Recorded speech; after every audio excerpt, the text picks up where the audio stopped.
morning.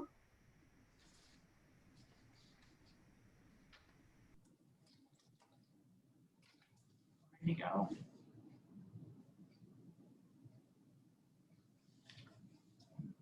All right, we ready to go?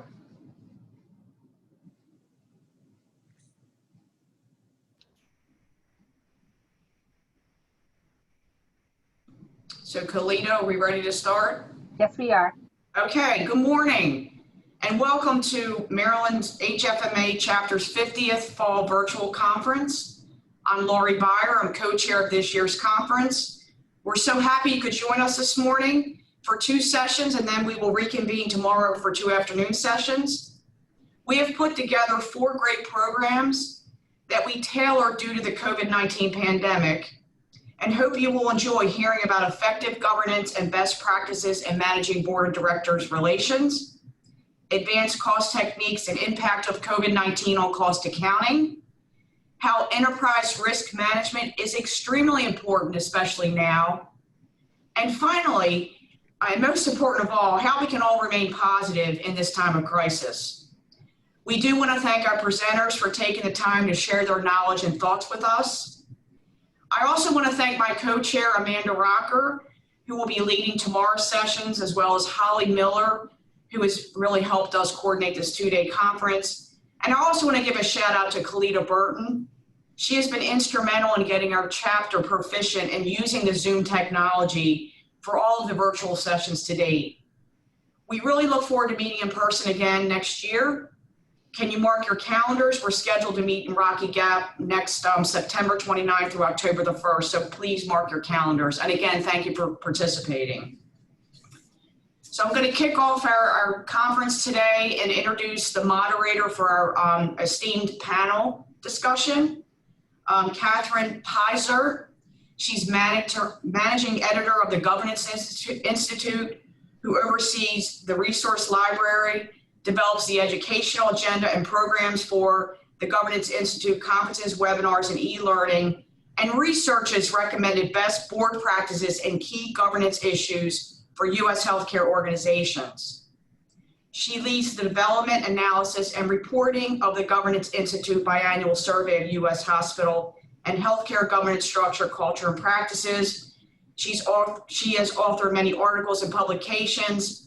She has a bachelor's degree in communications from UCLA and a master's degree from Boston University. So Catherine, if you can kick off our panel, and welcome to everyone. Good morning. Thank you so much, Lori. Myself and our wonderful panelists today are really happy and also honored to be the ones to kick off the program.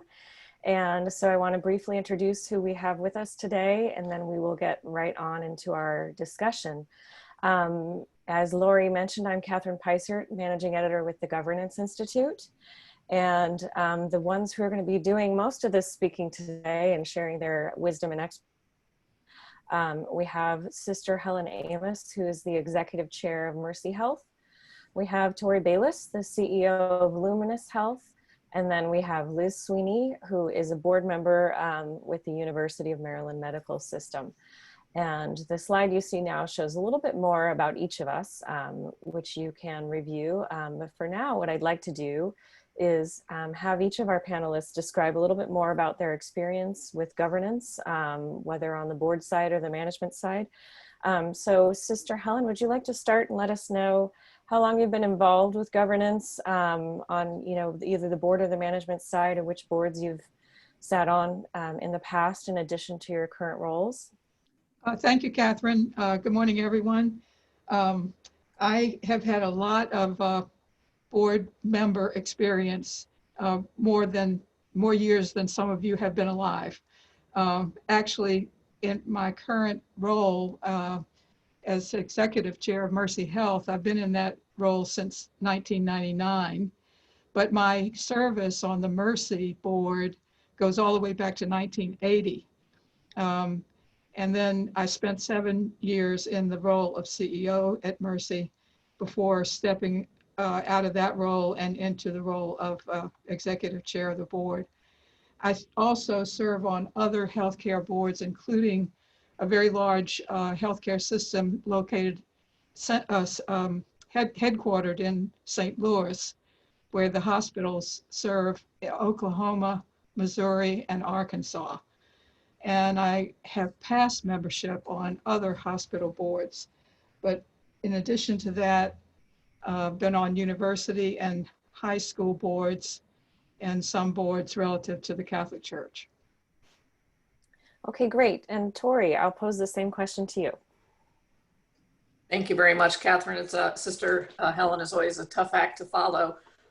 Good morning, everyone, and thank you for the invitation to join. So I guess I would share probably over the past 20 years, I've had experience with boards, both as a CEO, president and CEO, working closely with boards, and then also serving in board capacities. So some of that experience overlapped with Sister Helen. We served together on the Maryland Hospital Association board and executive committee.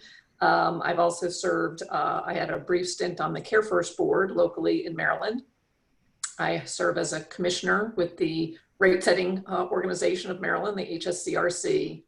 I've also had the opportunity to serve on the Johns Hopkins Home Care Board, as well as I am currently serving on the board of the Joint Commission. So I'm one of the commissioners for the Joint Commission. And previously I had served on the board of the United Way of Central Maryland. So a mix of regulatory, accrediting, nonprofits, as well as my own board for the health system that I'm leading. Happy to be part of today's program. Thank you very much. That's fabulous. Okay, and Liz, can you let us know a little bit more about your experience with governance? Sure, thank you. So it's just an incredible honor to be on this board panel with, sort of true governance rock stars. I'm the newbie on this panel. I have been a member of the University of Maryland Medical System Board for a year. So my perspectives will really be, as a new board member, and UMS, as some of you may know, is really in the middle of, what I would call a complete reset of its governance and management practices. And that follows some pretty well, publicized shortcomings that came to light last year, about a year and a half ago. And so we have almost an entirely new board, and I'm one of the new board members, and we have a new management team. And so we're really, rebuilding governance from the ground up. So it's everything from, how do we run meetings, and how do we prioritize, and what are our policies, and how do we do board education, and really all of that. So my perspectives will be, from that lens. My other experience with governance is in my prior career, I spent 25 years at S&P as a credit rating analyst.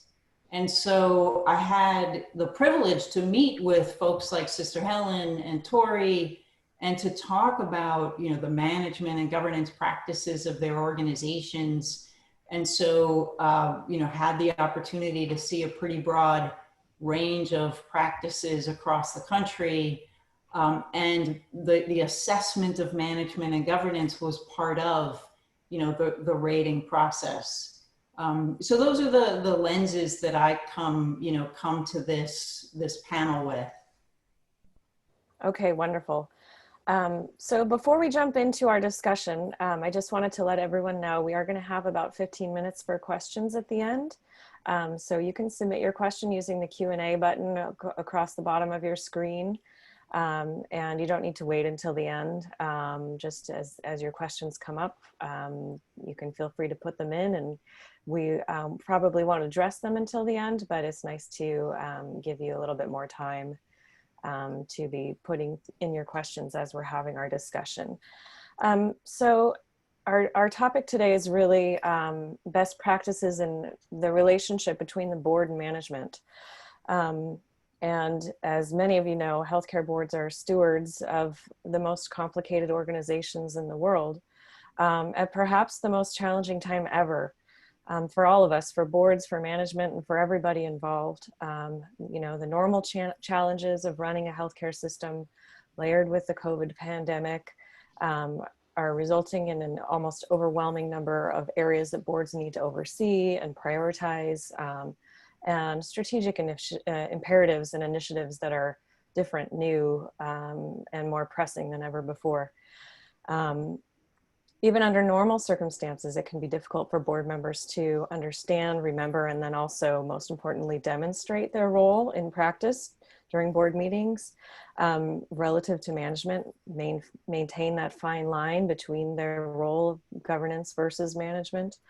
And we have seen in real life experience that if boards do fail to maintain that important line, they can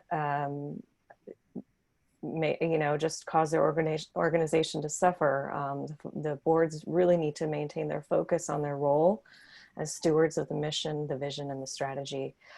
So our panelists are going to share their experience today around 3 different main topic areas related to our session. And so I'm going to start in the first topic. It's really about building that board management relationship, what it should look like. So Tori, I'm going to have you answer our first question. If you can let us know in your experience how you feel boards and management teams should prioritize board discussion topics, and who should lead that effort of prioritization when there's so much to deal with. Great. Thank you very much, Catherine. So again, thank you all for joining. It's a privilege to be part of the session. I guess I would say in terms of prioritizing discussions, for the boards I've served on and the boards that I am accountable to, you think in the biggest picture, particularly in nonprofit governance, what is the mission, vision, and values has to always be guiding the organization, but that's a very high level. As you start to drill down a bit, I would share one of the things we've done at Luminous Health is we have a strategic framework, and we try to prioritize our topics both in committee as well as at the governing board level across 5 key areas. Quality and patient safety, meeting the needs of the community, developing a strong, effective, and diverse workforce, growing to meet the needs of our community, and then being strong financial stewards. So those are topics that we come back to often, but we don't want to be so structured in that agenda that we can't pivot and move in another direction depending on what issues may present. An example, of course, as you referenced, with the COVID pandemic, we had to pivot, and we went from quarterly board meetings to almost weekly briefings, given the magnitude of the pandemic, the impact on the health system and on the communities we're serving. So we pivot quickly when we need to, but we use that strategic framework of those 5 areas to help guide and shape our agendas. But it is also an iterative process between management and trustees. So we're fortunate to have people who are step into leadership to chair our committees and chair our boards. So in my experience, the management team tends to tee up the topics, but then it's an iterative process back and forth with the chairs of the committees and the board. We also have a governance and trustee development committee. They serve as our nominating committee, but they also help guide us in governance best practices, including trying to identify where there may be need for additional education, or there may be some knowledge gaps. So for example, in the most recent couple of years, we've put a lot of time and energy into IT and cybersecurity and issues along those lines that our trustees were very interested in learning more about, and making sure that they could discharge their duties as trustees and knowing some of the risks associated with the healthcare system and the like. So I think of it as kind of an iterative process. It's not that one party or the other is kind of dictating or deciding what the agenda should be or the topics, but you also need to be flexible enough to pivot based on what's happening in your organization, what's happening in your immediate environment, and really what's even happening on a national level in healthcare. So I can pause there. I'm sure our other panelists may want to chime in as well on that topic. Great. Sister Helen, did you want to add anything there? I think I find that very interesting. I haven't been acquainted with a governance committee like that, which strikes me as a very good idea, because it's all part of the appropriate dialogic feature that will keep the board members in their lane and the management in their lane in a way that's still productive. So I really appreciate that particular nuance and what Tori reported. How about you, Liz, given everything that your board is going through right now? Yeah, I agree. I think that, you know, we created a governance and nominations committee just, you know, this year as part of that reset. So I think that's a really important piece of it. I think the whole issue of prioritization is a huge, you know, challenge because there are so many things that, you know, we are responsible to oversee, and sometimes the urgent takes priority over the important. And so it is a challenge. There's a couple of things that we're trying to do at so one is empowering committees and strengthening our committees. And so so that's a process.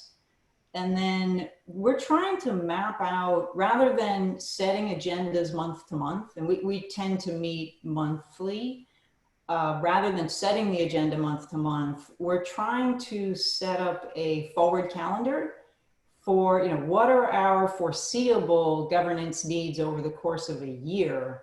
And so if we can see, have more visibility in the longer view of what's going to be on the agenda, that opens up opportunities for us to do things like, let's pair a board education activity with an upcoming decision point to make sure the trustees are grounded, you know, in the, you know, national environment or trends or whatever the things are that we need to understand to really tee up that decision point. And it allows us to have better ability to perhaps redirect topics that more appropriately belong with the CEO or belong with a committee. Or it allows us just to have better conversations when those urgent things drop in. We have better visibility into what those trade-offs are. So, so those are a couple of things that we're trying. Okay, great. And I want to ask a follow-up question. And Tori, I see you have something you want to add. So I'll get to you first, but as part of my follow-up question, Tori, you and Liz both listed, you know, several best practices for boards to operate under, you know, using the strategic plan to guide your discussion prioritization and using a board calendar to help with the agenda development as well. So Tori, my follow-up question was really around, you know, the COVID pandemic. We've heard so much from our members that at least when they were in the thick of things, maybe not still, maybe for some, the best practices just go out the window. So I would be curious what your thoughts are on that. So thank you. I was just, I love hearing, and I'm always taking notes when I participate in these panels because I learn so much, and I love hearing what the other panelists are sharing. A couple of, well, specific to the COVID pandemic, you know, when the state of emergency was declared in Maryland in mid-March, you know, that really shifted a lot of our work. We had already stood up our incident command structures as we do in any kind of emergency situation, but it really shifted the entire dialogue. And while we want to always practice strong governance, we really did accelerate and add a number of briefings. And that was, you know, a challenge because, you know, we were learning so much. We didn't have clear information. We were facing a number of challenges. And one of the most important things is to be transparent with the board, and that we were facing difficulty and we were having trouble with getting the PPE and a number of different issues that, you know, you subsequently heard on the news and in other forums, but to really be clear and transparent with the board. What are our priorities? What are we focused on? What are the challenges we're facing, and how do we expect to meet them? And the board members were, again, very attentive and wanting to be helpful, bringing their expertise to the table. So we literally went on to weekly briefings, and then we scaled back to biweekly, and then we scaled back to monthly. And we're back on what feels like a little bit more of a normal tempo. But I would say from March through June, we were practically on weekly briefings. And, you know, the trustees were very engaged. The attendance was extremely strong. We had all of our trustees engaged and wanting to learn and offer their perspective and expertise. Because if you think about what they bring as volunteer board members, they're bringing expertise from so many different industries and the like, and you want to just tap that knowledge and expertise. While they may not be experienced in running health systems. They bring a perspective from so many different angles, whether it's law, finance, IT, education, faith-based organizations, community partners. They're bringing a perspective that's so important because nobody can function effectively during a pandemic in isolation. So that has really been beneficial to us. Okay, great. Thank you. So for our next question, I want to move over to Sister Helen. You used the phrase dialogic engagement earlier, and so I wanted to ask you if you could describe any processes that you have used with your board and management that you feel are particularly effective in promoting that ongoing engaged dialogue between the board and the management. Thank you, Catherine. I had in mind really 3 areas, and the first one is a very solid orientation at the beginning of a board member's service. I think it's really important that you not skip over that because that's where you really outline from the very beginning the distinct roles of the board vis-a-vis the management, and particularly the CEO. The board, owns the mission. It sets the strategic direction. It approves the annual and capital budgets, but it defines the role of the CEO, and then authorizes and delegates responsibility to the CEO for the management. And that's the line you really don't want to cross. I remember being oriented to a university board several years ago, and the chairman really laid down the law at that orientation. In fact, when I was preparing for this panel, I tried to find my notes that I wrote down because he was so adamant about what the distinct roles were. And I couldn't find them, but I never forgot how adamant he was about the importance of distinguishing who's in charge of what. At that orientation also, I think you want to introduce the new board member to your committee structure so that a new board member gets acquainted with the subject matter experts that help the committees process their material. And that would be, the chief financial officer, the chief medical officer, the chief information officer, et cetera. And board members then, get the point that there is a structure where detailed questions can be asked and explored. And then when you get to the board meeting, I find it particularly satisfying when I'm sitting in a board member chair and a question occurs to me when a board committee is reporting, question occurs to me and I ask it, and the committee chairman or chairwoman says, we actually spent a lot of time on that issue at our meeting. And then I get the point that those detailed questions have been asked, that the issue has been massaged, and I can be comfortable with a summary and a conclusion that was reached at the end of a true dialogic engagement relative to a particular issue. So I think you get introduced to that structure at orientation. You get introduced to those subject matter experts at that orientation, and that kind of sets you on the right path. A second area that I think can make a lot of difference is the quality and nature of the materials that go out in advance of the board meeting. I think that if those materials are effective in focusing the board members' attention on the right areas for dialogue. I'll give you a couple of examples. The quality materials that go out in advance of the board meeting are pretty detailed.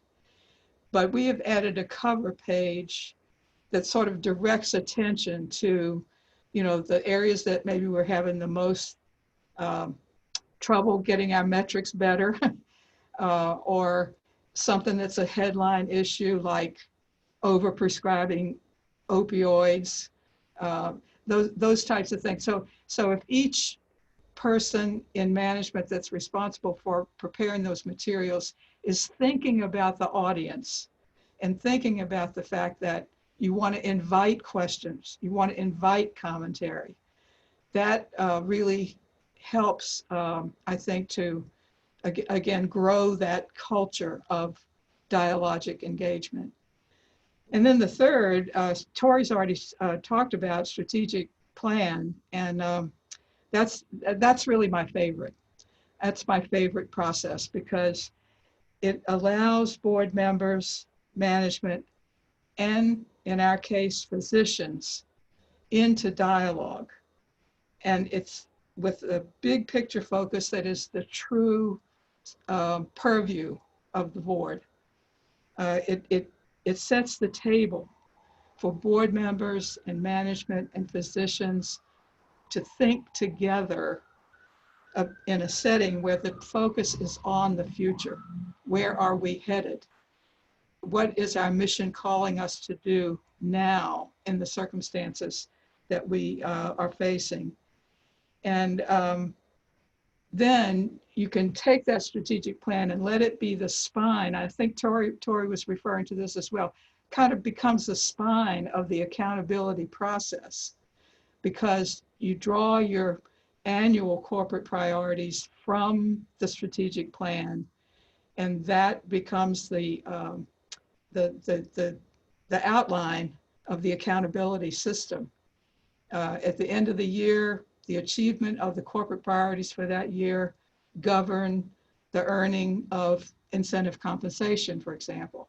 So I think that strategic planning process I have found to be so effective. I'd love to tell a story that many years ago, before when Mercy had not enlarged our campus in over 20 years,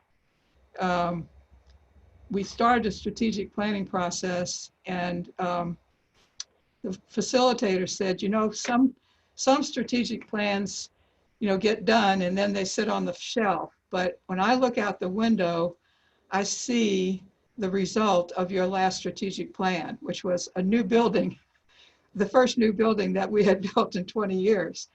And that had been the whole thrust of the prior strategic plan. So when you get results, very concrete results out of a process like that, it's something that board members are willing to give their time to and apply their perspective to, which is really the reason why you value them so much. That's great, Sister Helen. And you just outlined a whole number of best practices in your list there, including the board orientation, which is something that we really emphasize, as well as the quality of the materials sent out to the board in advance prior to meetings. So I want to go to you, Liz, next, based on what Sister Helen said, and then also based on your experience as a consultant and with the rating agencies and now as a new board member. What do you feel are some of the main risks or problems that have arisen or could arise if the board really gets too far into operations and fails to stay at that strategic and governance level? Sure. So I think there's a couple of ways that I think about that issue. So first is, as you said earlier, healthcare provider organizations in the US are among the most complicated organizations in the world. And so we need, highly specialized, experienced, competent management teams to run them. On the other hand, the board, we have core fiduciary responsibilities to represent those to whom the organization belongs, our stakeholders, our community. And that's really best accomplished by the board, doing what it's best at and setting strategy, setting policy, and management implementing strategy and policy. And I think where things get complicated is because these industry is so complicated, because it's changing so fast, it is sometimes hard to find that bright line. So for example, it is clear that the board's responsibility is to set strategy. Does that mean that the board should write the strategic plan? Most boards say no to that. And so that's a good example of where we have a responsibility, but is there a bright line there in terms of who should be doing what? My practical approach to it is that we already have, as a board, an almost overwhelming number of things that we're responsible for understanding and overseeing. We have to understand and make sure that we're appropriately addressing the competitive environment, the reimbursement environment. How are we dealing with cyber risk, professional liabilities? What's our merger and acquisition strategy? How do we manage disruptive threats? What should our financial targets be? It goes on, right? Those are just a few of literally dozens of things that we have some responsibility to oversee. So we simply don't have the bandwidth to, go down rabbit holes of operations with management. We can ask reasonable questions we should ask reasonable questions about operations. We can ask for outside opinions about operations, and document those activities, but then I think we have to stop there. Okay, great. Tori, would you like to share a little bit about how you manage that line between governance and operations?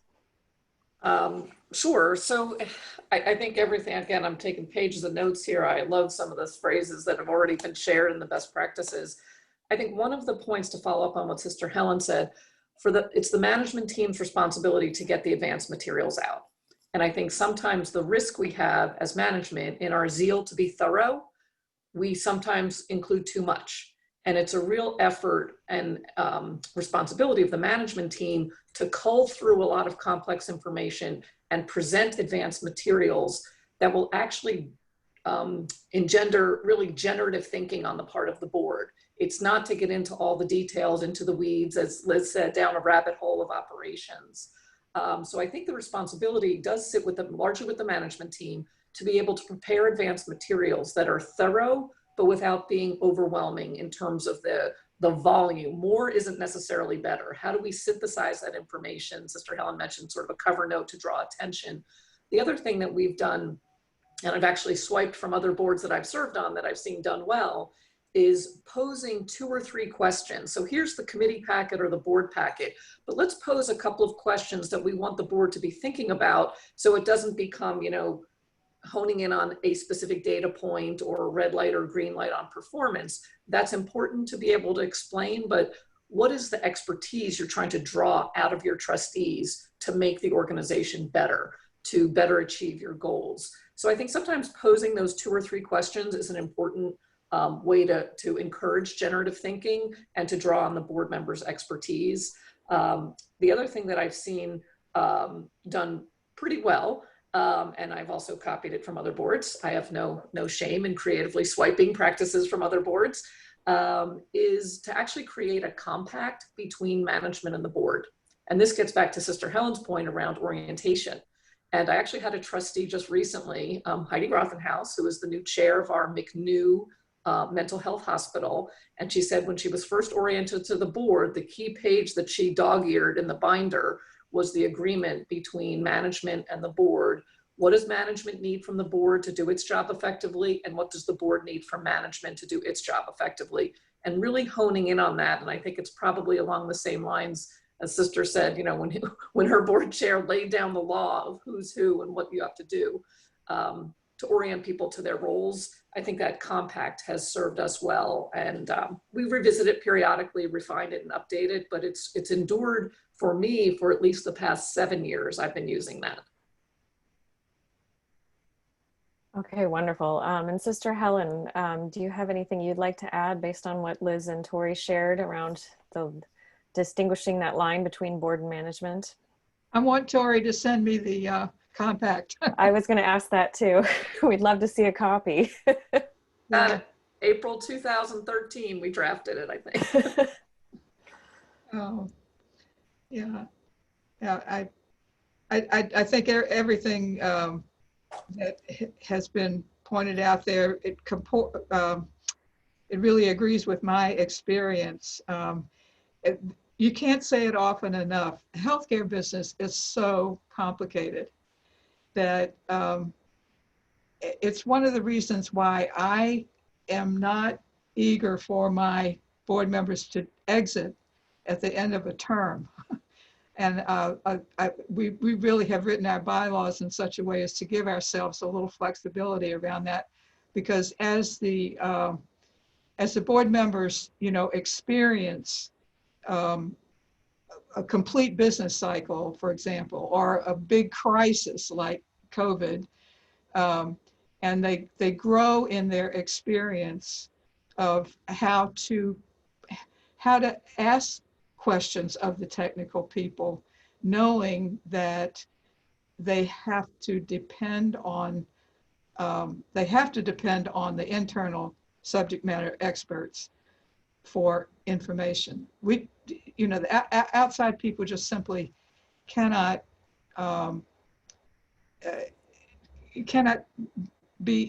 cannot substitute themselves for the experience that the internal managers have. Okay, great. So our final question in this section of our presentation, I'm going to let all of you weigh in. We've already mentioned a lot of great ideas, but just to tie this up before we move on, any further practical suggestions any of you have for how to build a healthy relationship between the board and management? Or what can our audience members who are listening today, anything in particular that they can do in their own organizations, maybe from the CFO perspective, for example, to ensure that boards and management really collaborate smoothly and effectively, while also maintaining their fiduciary responsibility and the independent oversight that is required by the board. So Liz, I'm going to have you start, and then I will open it up to Tori and Sister Helen. Liz? Sure. So I think that education programs are really important to, raise board members' confidence, to engage in that dialogue. So I think that would be one of my suggestions. It's always hard to prioritize. It's always hard to carve out the time. So, one thing that's worked for us is where sometimes you find there's a topic that maybe doesn't need to have the full board involved, or has a sort of a niche interest. Peeling that off of board time and just offering it as a separate offering to board members at their convenience has worked well, and decompressed meeting time. I think that personal rapport, building personal rapport among board members with each other and with management really helps to build the trust that's necessary to have difficult conversations. And that's something that, at UMS, we are, again, almost entirely new. And this has not been a great year to have those opportunities to build trust and rapport with each other.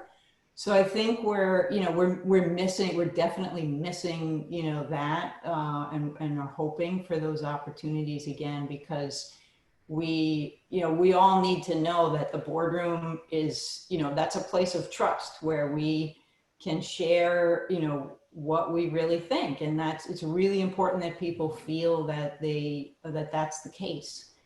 And so I think, building that personal rapport, and trust is really important. So there's a couple of suggestions is, focus on education, and we'll probably talk a little more about that later in the session, but focus on education and find creative ways to offer it to your board members. and then find ways to build that personal rapport and trust with each other. Okay, thank you, Liz. Tori, what would you like to add? I would say a big ditto to what Liz just said on all of that. I absolutely agree. I do think that one thing that I was encouraged to do, I have my own evaluation and assessment as a CEO, and so much time is spent with board leaders, who's chairing committees, who's the chair and the vice chair in terms of orchestration of topics and the like, but to really also take time in between meetings to just have a touch base with your other trustees who may not be in those leadership positions, but their voice and expertise is equally important. So to have some level of touching base, that's usually easier to do over breakfast or lunch. I agree, we've been a bit hindered and hampered in having that social time to get to know each other a little bit better outside of the boardroom. So I think that's important. One other thing that we've done that I hope we can get back to at some point is we've held small dinner meetings of, not all of the trustees, but groups of, 4 or 5, so they can help get to know each other as well with the CEO in terms of, if there are questions more specific to the organization, but that we've tried to host those to engender that and develop that trust and relationship. So we'll probably talk a little bit later. I'm guessing we might talk about board self-assessments as well, and how much that can help in terms of our processes and continuing to evolve towards more effective governance. But that's a topic I'd be happy to explore as well. Okay, great. I'll ask you more about that later in our education section. Sister Helen, do you have any thoughts before we move on to the next question? Well, I just wanted to comment that, as bad as the situation is with COVID, it really has certainly pointed up, and both Liz and Tori have referenced this in their recent comments. It really has pointed up what we're missing here, and how important it is that we get it back as soon as we can. Building those relationships is very difficult when we can't get together. And those opportunities outside of the formal board meeting structure are really important to have.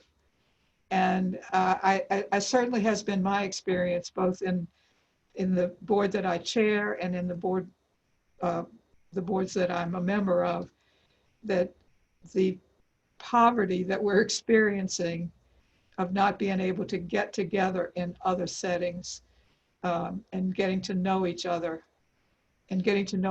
across the lines from board member to management is a severe loss that we're going to want to make up for when we get a chance.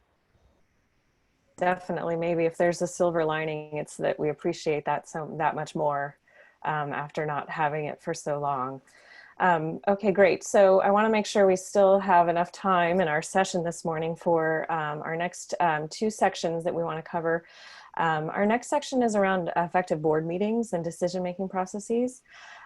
We've spoken a little bit about the board materials, the management's responsibility for getting a really good quality board packet out to those board members in advance so that they can really be prepared for their discussion. So Tori, I'm going to start with you, using that as a launching pad, if you would like.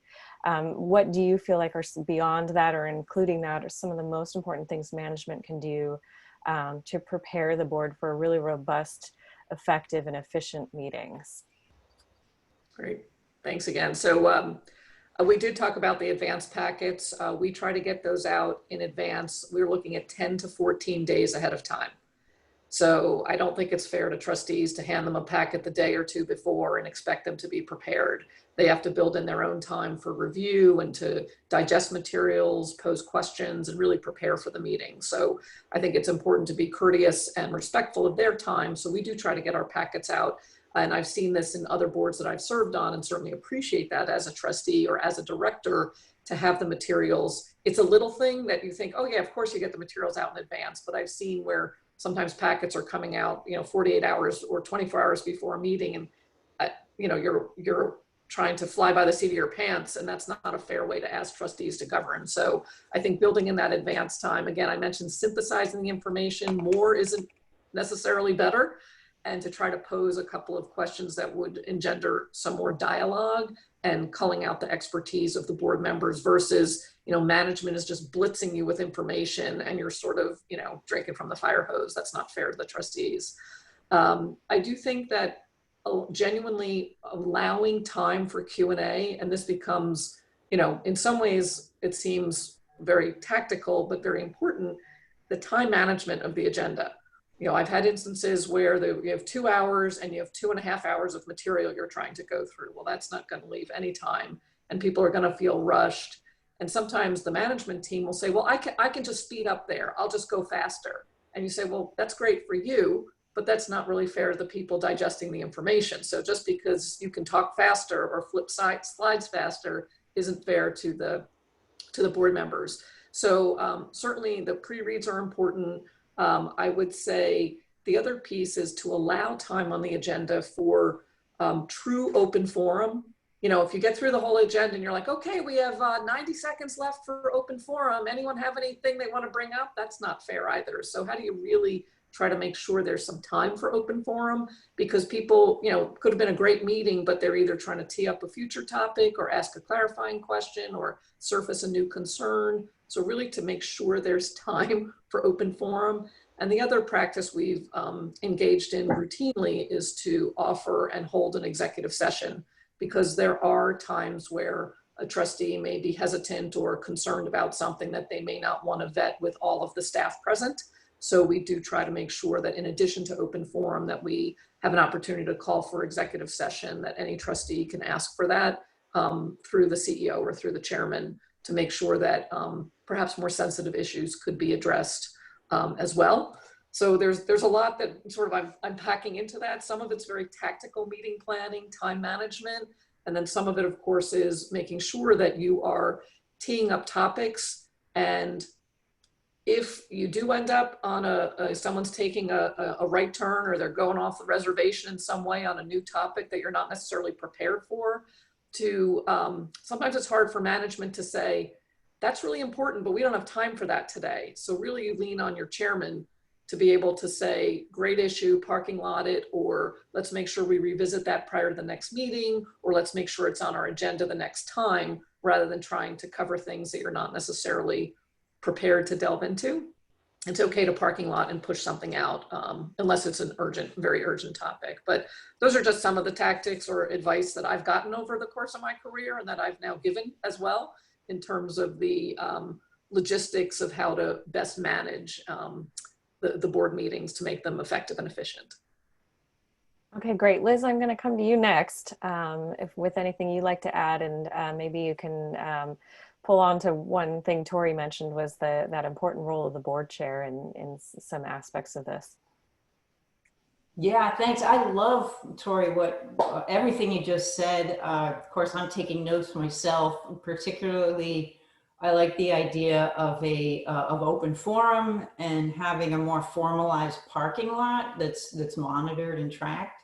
Those are fantastic ideas.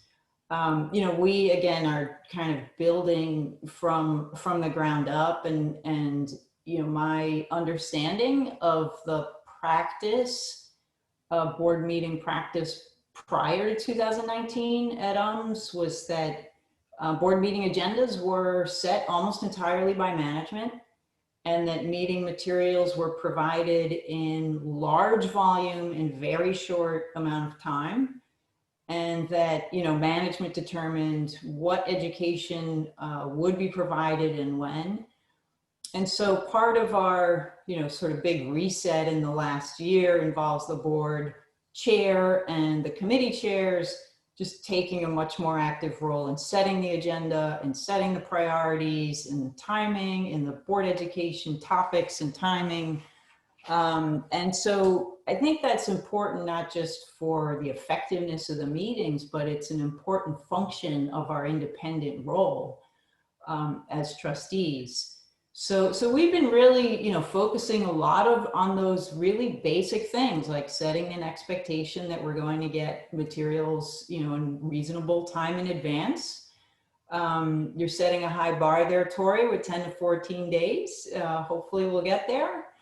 Running meetings from the highest priority things right from the start. Sometimes looking for those narrative summaries that help us to understand the nuances of a topic, so you don't have to build the understanding of a topic right from, during the meeting. And you can't always get that from a slide deck that you've received in advance. So those are, some of the things, trying to get that visibility farther out into the calendar so that we can, pair topics with education activities and things like that. So those are some of the things that we're working on, and it's a process, but I think we're making tremendous progress there. Okay, great. Sister Helen, would you like to add anything? I would just like to, first of all, I'd like to say Tori's recitation at the beginning of this question was very thorough, and I enjoyed, I took a lot of notes about what she said. I am acquainted with a board, I am part of a board where there is actually 2 executive sessions at the end of every meeting, regardless of whether anybody has, whether we know in advance that there's going to be an item that needs the privacy of such a session. And the board that I'm on that has the 2 executive sessions, the first one, the CEO is present, and it's a general, it's a how well did this meeting go, and it just encourages everybody to sort of do an instant analysis of, was this a satisfying board meeting, or where did it fall short? And then the CEO leaves, and there's another executive session where anybody can bring up anything sensitive that they need. And that happens after every meeting, regardless of whether there's an agenda or not. And I think what people have offered, what both Liz and Tori have offered regarding educational sessions is very helpful. Okay, great. Sister Helen, I'm going to stick with you for the next question, and then I will go to Liz after that. Just based on what you've mentioned with the executive sessions and then having the CEO present for part of it, it just made me think of this. We do have about, if you could provide some examples of times when maybe the board was too reliant on the information that management has provided, maybe not enough questions were asked, or if you could share any examples when it just seemed like board members should be looking for more or different information, and how to help board members know, what are the questions they should be asking to have the trust that they have the information they need to be making those important decisions. Well, what I thought of right away regarding an example of when perhaps more questions should have been asked. Here in Maryland, we had this public example of the severance bonus that was given to the gentleman who left the Maryland Environmental Services. Was that the name of the organization?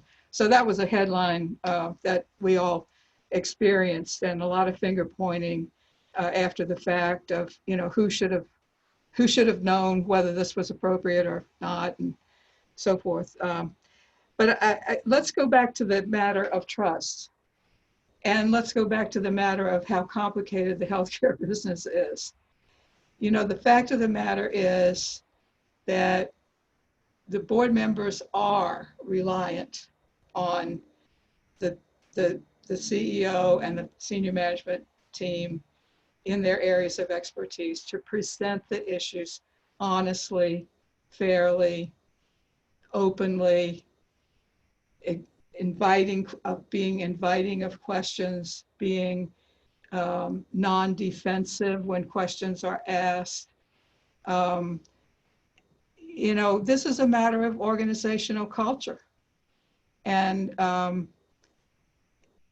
with regard to some very important things, culture matters more than anything. So it behooves us all to attend to the culture of our organization and the level of trust that is required for responsible exercise of governance responsibilities. Now, having said that, I think we all know the idea of lessons learned. And whenever an organization has been burned by a lapse in judgment or inadequate oversight, or when there's been a near miss in that regard, I think we should insist on there being a lessons learned exercise afterwards. We went through one such exercise that led us to discover silos, pretty deep down in the organization. I mean, where we normally would not have gone to examine, but it turned up because of a lessons learned experience. And I'll give you an example from a board that I was on several years ago. The board became involved in a legal action that arose from a whistleblower complaint about billing practices. And it was a pretty bad episode. It eventually led to a corporate integrity agreement with the Office of Inspector General that actually obligated every board member to sign on to an educational session about corporate compliance for 3 years. So I didn't forget that.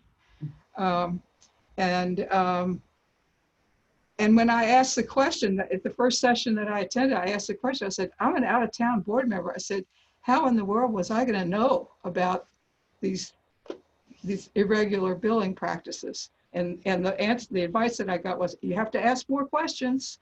You have to ask more questions. Well, it's a reminder that you don't know what you don't know. And you need to build up some practices for uncovering, lessons learned is one way, but also some routines like enterprise risk assessment. I think that's going to be discussed elsewhere on the program of this conference. Things like that, a mandatory conflict of interest disclosures. We recently redid our entire policy regarding conflict of interest, thanks to the University of Maryland experience. And we assigned to our audit committee the responsibility of going over in detail all of the conflict of interest disclosures. And there were 54 of them. So it was a lot of work, but we just simply added that to the agenda of the audit committee. Okay, wow, that's a lot of info there. I'm going to go to Tori and then Liz. So Tori, if you have reactions to what Sister Helen just said, and then also I wondered if you wanted to pick up on a bit more the idea of near misses and lessons learned. Yeah, I think that to the extent the management team and the board have strong relationships and trust, that management can and should feel comfortable always being open and transparent. So it's one thing to lead with positivity and optimism and to tell the board members about all the things that are going well and the accolades and what we're proud of, but you also have to have enough trust with your board to say, I've got a problem here and I'm going to need your help in solving it, and be open and transparent and not be afraid, if you will, or nervous as a management team to bring bad news to a board. And I think that's, we have lessons learned in that. We've seen examples of that in boards that we've served on, that we've observed, and that we've also led. So I do think the lessons learned, again, what Sister Helen said, you need to make time for that and to really contemplate carefully how did this happen? Why did it happen? What could we have done differently? How can we prevent it from happening again? That whole structure, almost like an RCA that you would go through, like a root cause analysis when there's a patient safety event. And how does the board think about its governance to say, what could we have done better? And that question, the issue comes up all the time. One of the most important things the board can do is ask tough questions. It doesn't mean that they'll always have the answers, but the board you want focusing on structures and processes, not necessarily being the content experts, but to be able to understand what are the structures and processes management has in place? What is the level of monitoring, surveillance, detection, prevention we have in place to make sure that we're doing things correctly and in the best interest of patients and the communities we're serving? So those questions that the board members ask can be very direct, and it's that balance between that holding management accountable and also fulfilling their own duties and accountabilities. One of the things that I've thought about even recently as Luminous Health was formed, you know, you have a parent board, you have subsidiary boards, you have legacy trustees, you have new trustees, and how you come together to be able to say, you know, what's working and what's not. One of the things we're working through right now, and this is clearly a priority for any multi-hospital systems, or if you have several operating companies, part of an organization, what is the level of authority and responsibility at a local level versus what bubbles up to what we would call sort of a parent board? So trying to make sure that that responsibility matrix is well understood, and what are the authorities and responsibilities for your local subsidiary boards, and then what rolls up to the parent. I'm inclined, and my preference is to have these boards meet concurrently whenever possible, so that there's open dialogue and transparency versus silos within boards or within operating companies that are part of a system. So that's something I'm working on now, because the formation of Luminous Health is quite recent. We're 15 months into a new system, and that's just something we're paying a lot of attention to, the governance practices and how that might evolve as a new system. Okay, great. So the authorities matrix is a subject of its own that would warrant an entire session. So Liz, I'm going to go to you. I know you have a lot of thoughts you want to add. And then my next question is going to be for you. Yeah, sure. So first, Tori, totally agree about, you know, the willingness to share really frank assessments of, you know, the organization's strengths and gaps. I mean, we, as the board, we can handle the truth and really need, you know, really need that. So totally agree there. This issue of, you know, trust, the level of trust in management versus the board's independence is something that as a new board member, I spend a lot of time thinking about. And one of the challenges is that, you know, the governance literature supports the idea that a board member should be supportive of the organization and should have an optimistic view of our ability to succeed as an organization. And I think sometimes that gets conflated with support for management. And there's really, we have to kind of remember that we're supportive of the organization is different than saying, you know, I'm going to vote yes because I want to show support for management. And one thing that's really helped me get clarity around this issue is my understanding now that if I vote yes on any proposal, that is an affirmative statement that I both agree and understand.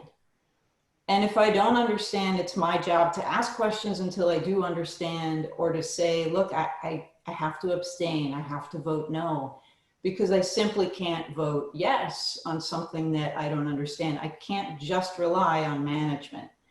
And so, you know, if somebody comes back to us later and said, you know, something went wrong and says, didn't you guys understand what you agreed to?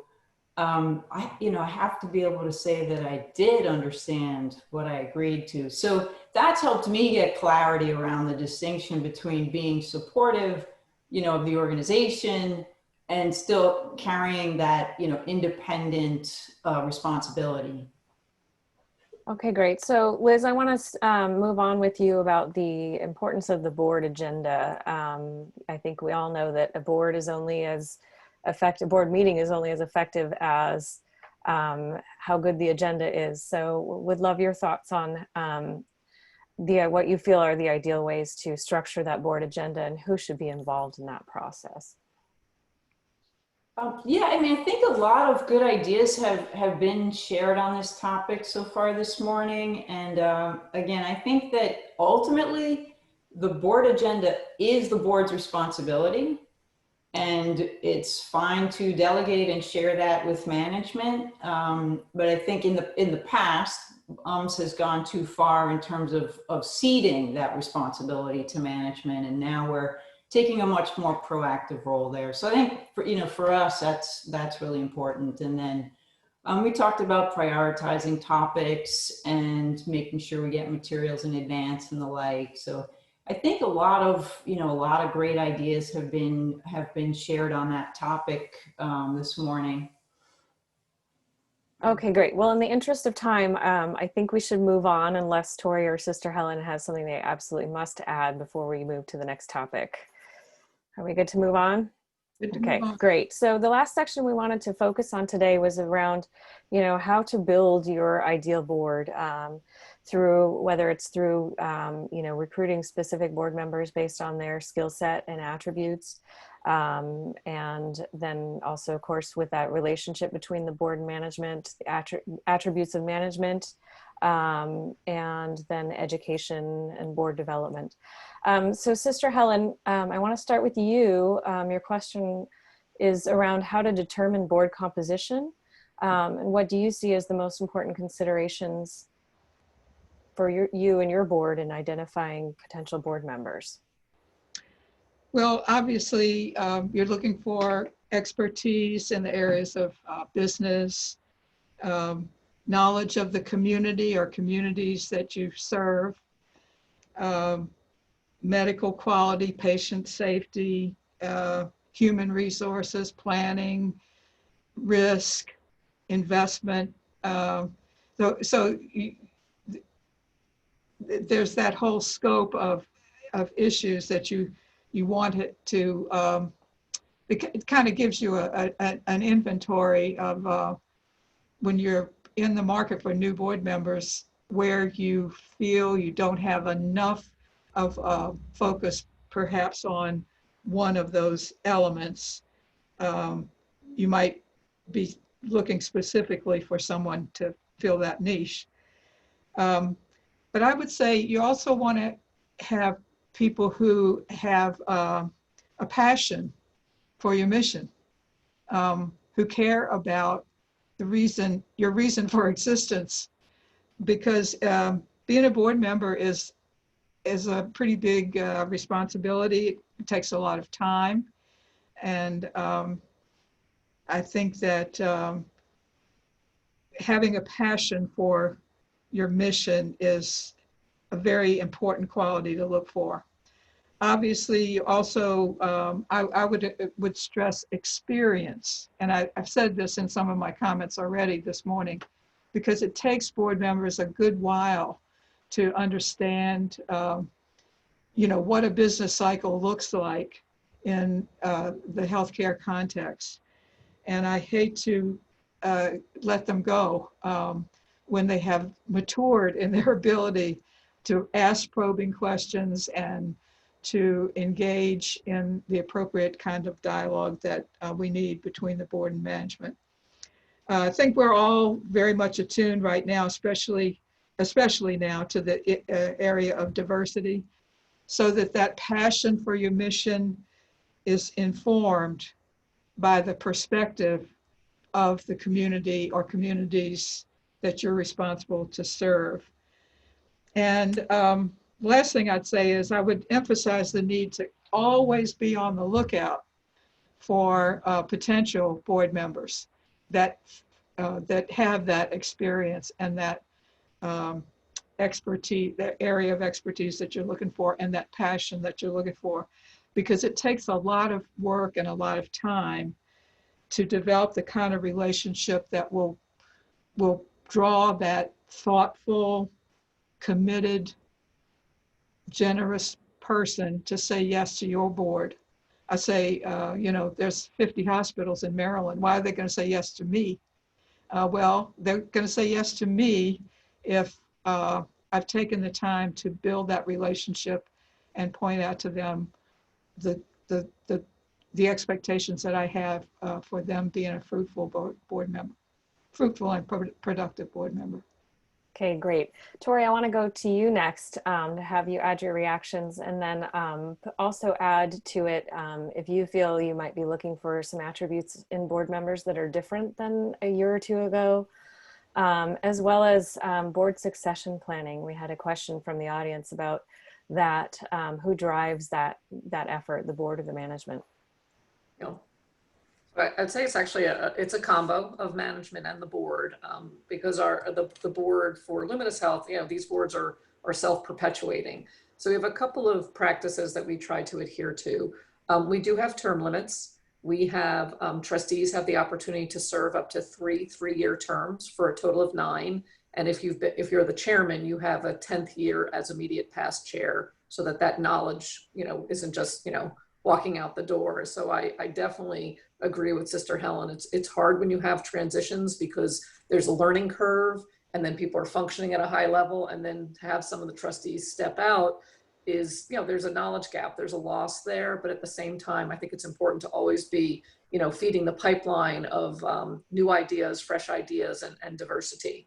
So the board composition, we've used basically a competency matrix that looks at everything from professional expertise and life experiences that they're bringing to us, as well as issues of age, gender, race, ethnicity, the geography they represent, and the like. So we have a competency matrix that we come back to as a guide. It's not rigid, but it's something we continually revisit and review through our Governance and Trustee Development Committee, which is also our nominating committee. What we're also doing is asking all of our trustees if they have ideas, acquaintances, people who they think might have an affinity for the organization, might have some experience in governance, and would be passionate about serving. We do that carefully and confidentially because we don't want to just be offering up board seats and having people raise their hands. That we go through a very thorough vetting process to make sure that there is that affinity and ability, and that it's meeting one of the needs that we have in terms of our matrix. As Sister Helen was saying, there's a lot of expertise that these trustees are bringing to us. And I think about IT, cyber, law, finance, real estate, retail, education, faith-based. There's a whole number of perspectives that we want to invite into the boardroom. So that's some of what we think about. And actually, a few years ago, we actually implemented the Rooney Rule in our leadership and governance, and to say, particularly with the focus on diversity, and we're able to increase the diversity of our board specific to racial and ethnic diversity. We went from about, I think it was 14% to 28%, because we were much more deliberate in seeking people of color who could help lead us and bring a perspective to the boardroom that was frankly lacking relative to the diversity of the communities that we're serving. So that was a very specific effort to make sure that our slate, and that as we're vetting potential trustees and getting to know folks, that we are much more deliberate and intentional about casting a wider net than what we had traditionally done. And that work continues. Right, so it is possible if you put some intent behind it to build a more diverse board. So Liz, I'm going to go to you for any reaction to Sister Helen and Tori's comments. Yeah, so the UMS board is a little bit different, and many of you know that we are appointed by the governor, and so that raises, different challenges. And we are a large board. There's 30 of us, and as I mentioned earlier, almost entirely new in the last 15 months. So that for us, it really elevates how critical board development is. And I think it's critical for every organization. I think it's even more critical for an appointed board and for a large board that really needs to, drive director engagement to higher levels. So we're really trying to elevate education, and a couple of things that we're trying to do differently than we have in the past is, one, we have taken the approach that the board really should own and drive board education. It should be our responsibility to determine, what are the things that we need to know more about, and how do we prioritize those things? And that's, again, a function of our independence. So in the past, it was management that decided what we needed to learn about. And I think, you could see that there could be obvious, governance shortcomings with that kind of approach. So of course we need management resources, we need management help. We work very closely with them on it, but we're really trying to elevate education as a function of the board's responsibility. And the other thing we're trying to do differently is, elevate the better understanding of the national perspectives and the sort of big environmental issues that we face as an industry, and bringing in outside speakers more often than we did in the past. Again, to help the board get that national perspective, which we can then apply to, to the organization's specific strategies or operations or risk management. So those are a couple of things that we're trying to do with our education program, again, to address the board development needs that we have right now. Okay, great. So Liz, you brought up an important point about, for boards where you can't necessarily put the people on that you want to put on because of the processes behind your structure. There's still a lot of options to help build some of those attributes and competencies through education. So Sister Helen, would you like to speak more about board education and who leads that process at your organization? And maybe some reasons why it's particularly critical in a time such as the time that we are in now. Yes, well, I have to say in our board, we have not instituted that practice that Liz just mentioned of having the board own the responsibility for board education, but it's certainly an idea I'm going to be thinking about. No, I don't think I have anything else. Great, then I'll move to Tori to add your comments about board education, and then also the final question I wanted to ask you. We talked about board member attributes that are important, and I'd love your perspective, Tori, on particular attributes of the management team to help build that board management relationship. Thank you. So I guess on the topic of education, I do think it's the responsibility of management and the trustees to help shape the agenda for the board.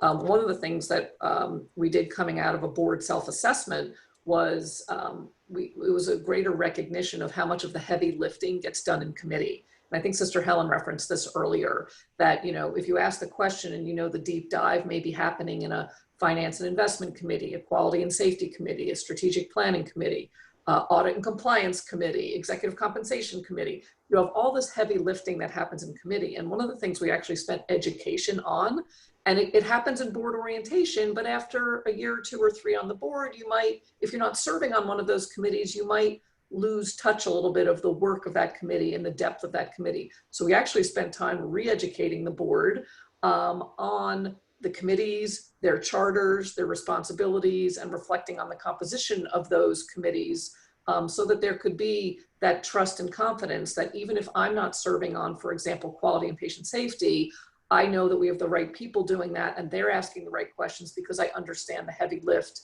and how deep they're diving in committee versus what has to happen then in the full board meeting. And part of doing that education of understanding the heavy lift in committee is to not have to rehash, revisit, redo all of the work of the committee in the board meeting. So you're really trying to move towards topics that you want all of the board participating in, and that you're teeing up resolutions for approval coming out of the committee. So, then you could also have discrete and separate education topics that are of great importance.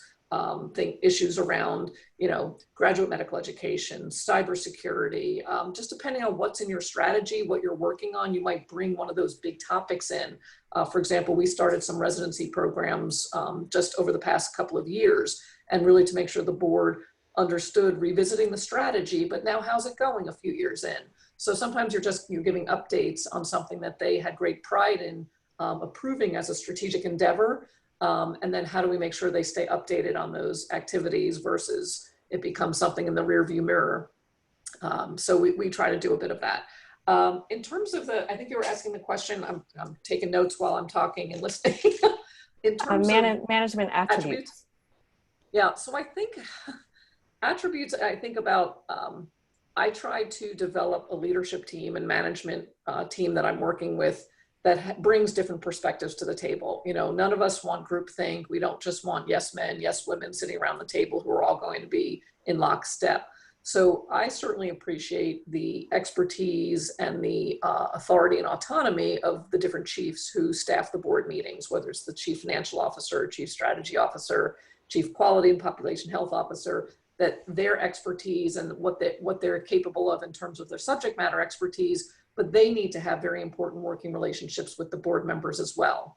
When I think about myself as a trustee serving on boards, whether it's regulatory accrediting or nonprofits, I watch those management team members in action.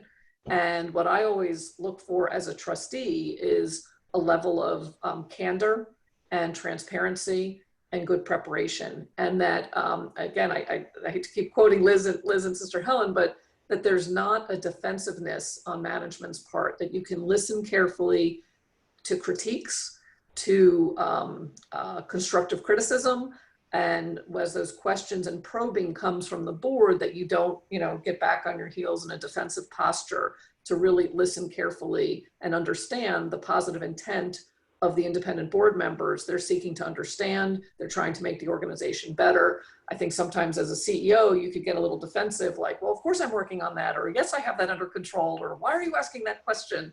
So you really don't want to get into that defensive posture. So I've seen other leaders do it well. I try to mimic that and try to encourage the leadership team to also be open in committees where that level of probing and inquiry is coming from the trustees.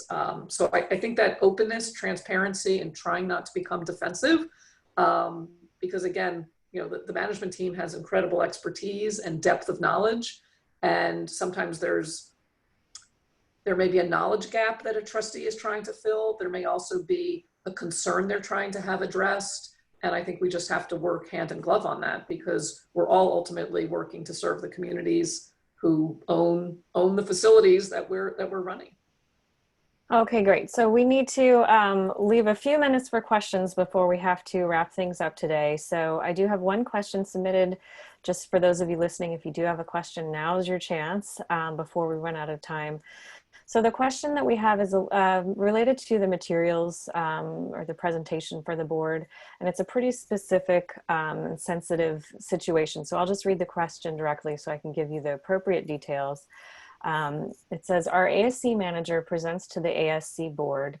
She's asking for our CEO to proofread the presentation before distribution.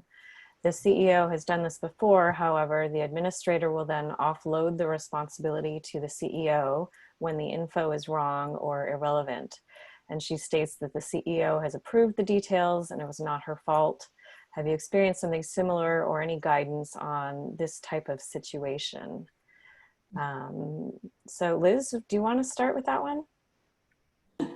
No. No, I mean, that sounds like a very specific issue where there's, perhaps a dysfunctional relationship there. And I'm not sure that that's a good governance issue that I really have insight into. I'm sure maybe Tori or Sister Helen might have some additional insight into something like that. Okay, how about Sister Helen? Given your experience as both a board chair and as CEO, how would you handle that kind of situation? Frankly, I'm not sure I understand the situation. I guess it would be something where the materials presented to the board have the wrong information and the CEO is being blamed for that rather than the person who submitted the information. Well, I think that's something that the two parties need to work it out between themselves. Okay, great. We just have one more minute before we need to turn it back over. So Tori or the three of you, if you have anything to add or any closing comments you'd like to send our audience away with. Okay, wonderful. Well, there's so much more we could talk about today, but unfortunately we're out of time. And I want to thank everyone for listening in. We're all happy to answer any further questions you might have individually afterwards. So I will turn it back to Lori for some closing comments. Yes, I just want to thank you all. This was very, very informative, and I'm sorry that we ran out of time, but thanks again for your time. I took some notes as well. The whole idea of governance with board selection and orientation is really, really important. So again, thank you all for your insights. So we're going to close out this session and then tee up our next session, which will start at 10:30. Advanced costing techniques for actionable data in time of uncertainty. So we have, I guess, a couple of minutes for transition, but thanks again to our wonderful panelists. Thank you. It was fun. Thank you. Okay.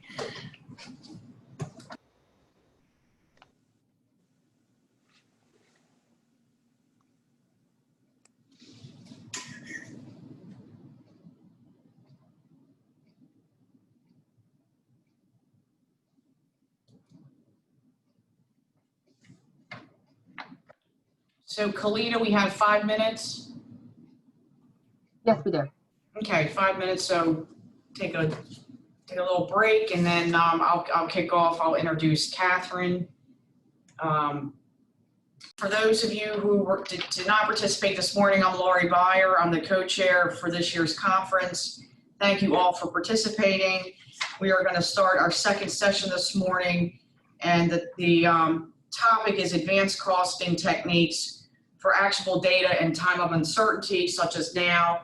We have two esteemed speakers, and I'm going to introduce Catherine Savage, who is the Assistant Vice President for Centella's Performance Solutions. Give you a little bit of bio about Catherine, and then Catherine, if you could introduce Jay, your colleague. So Ms. Savage serves as project lead for the Cost Accounting and Decision Support Implementation Group, with responsibility for implementing costing and decision support software for client hospitals and health systems and providing ongoing consultation. Ms. Savage has 30 years of healthcare finance experience, and prior to joining Centella's, she was manager of profitability analysis for Northside Hospital in Atlanta, where she oversaw system-wide financial analysts, so has that sort of hospital operational experience. And Ms. Savage holds an MBA from the Georgia Institute of Technology and a bachelor's in business from the University of Illinois. So Catherine, I'm going to turn it over to you and to Jay, and welcome and thank you again for participating this morning.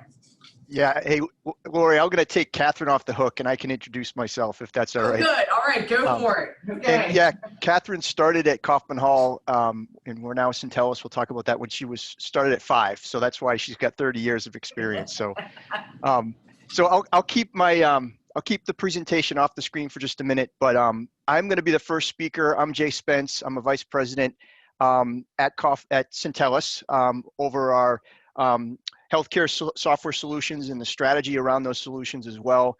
I have, similar to Catherine, I have about 30 years of experience in healthcare financial management. I started as an accountant and then somehow found my way into healthcare software and finance software in particular, and have been there really ever since. Mostly on the software side, but I spent some time working on the hospital side as well as a director in finance, overseeing, planning and decision support solutions as well. So I think both Catherine and I have that mix of kind of real world experience and software experience as well. So super happy to be with you today. And Lori, I think it's okay if I just share my screen? Absolutely, you can absolutely share your screen and get going. Perfect. All right. So let me just make sure. Hang tight, guys. All right, Catherine, can you see this?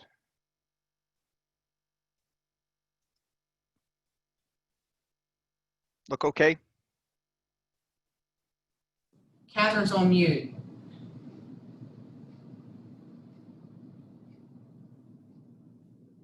Yep, I was double muted. So All yeah, right, no, that good. looks good, Jay. Thank you. Excellent. Yeah, Let me just get rolling. So thank you for the introductions, Lori. And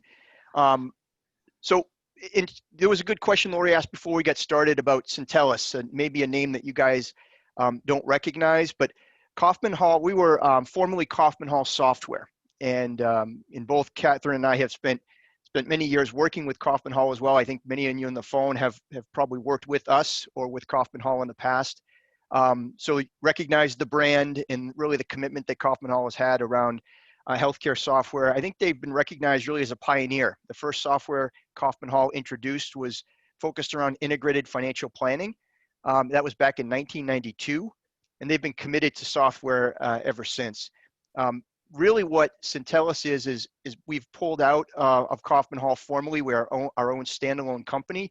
And there were lots of reasons for that, but a lot of it was just really around our growth and we've had terrific market success. We've grown significantly as a business. And it was really just time for us to kind of have our own management board and our own kind of development and focus as a top to bottom organization focused solely on software. We still have a strategic partnership with Kaufman Hall. We work really closely with those guys. They continue to be on our product councils, to use that term, so they really influence and continue to inform our software in a whole variety of ways. So the relationship with Kaufman Hall is really strong. This is really just kind of highlighting the fact that we are now Centellus in our own organization. And happy to field questions about that later if as we go. And a bit of housekeeping. I think we had talked about just reserving some time toward the end for questions. It's just a little bit easier. So we'll try to leave a few minutes for that as best we can.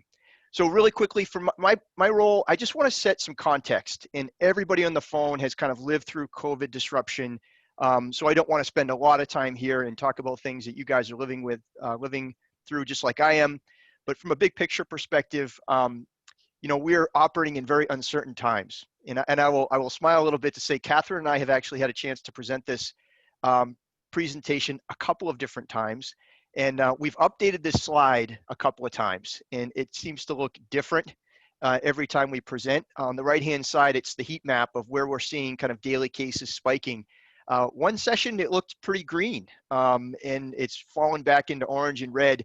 This is a very recent update as of September 27th. So really just highlighting that, COVID, when April and May, when we first started having conversations about COVID and the impacts with hospitals, and we started engaging in different roundtables and discussions, I think there was a lot of hope that maybe this was going to be something that we kind of managed through a little bit more quickly. But I think it's, we're going to be in this, I think in this area of uncertainty for quite a while. And that's really presented some significant challenges. So as we start to set the context around, software solutions that really support analyzing and managing the business, we're going to talk about costing today. One of the things that organizations faced was just unprecedented disruption to their business and to their financials. And what was important about that, and I'm going to walk you through a couple of survey results. As part of our going to market, we would engage the broader healthcare market with surveys every year. And it gave us a chance to kind of take the temperature and pulse of how organizations felt about their current financial management capabilities. And this is pre-COVID. And so more than 9 out of 10 organizations say we're not doing enough to leverage analytics to really inform our business decisions and strategy. Almost 8 out of 10 said we have resource constraints related to planning and our ability to kind of be nimble and agile in our planning. Almost 7 out of 10 said we don't have a strong sense of trust or reliable source around cost accounting. So that's an area of focus for organizations. And really the interesting survey result, and I saved this for last, was more than 8 out of 10 organizations say we don't regularly simulate alternative views of our business future. Meaning, we kind of set the trajectory for the business, and we don't necessarily kind of model what ifs might happen if some of those assumptions have changed. And I just highlight that we just know how many what ifs are in the market today that we're trying to model really effectively. So this is painting a picture of, kind of where so many organizations felt like they were as they started to manage through the difficult time of COVID. If I pull the lens back, and Lori talked about, she had worked with Kaufman Hall in the past, and if you've gone onto the website, I just want to give some of the thought leadership some credit here. They've done a tremendous amount of work, as well as we have on the software side, really promoting, a point of view around how can organizations manage through COVID. And I like this a lot because I think what this describes essentially that the path forward that organizations are going to take is really going to depend on a lot of variables. It's not like we can plug in as a consulting organization, as a software team.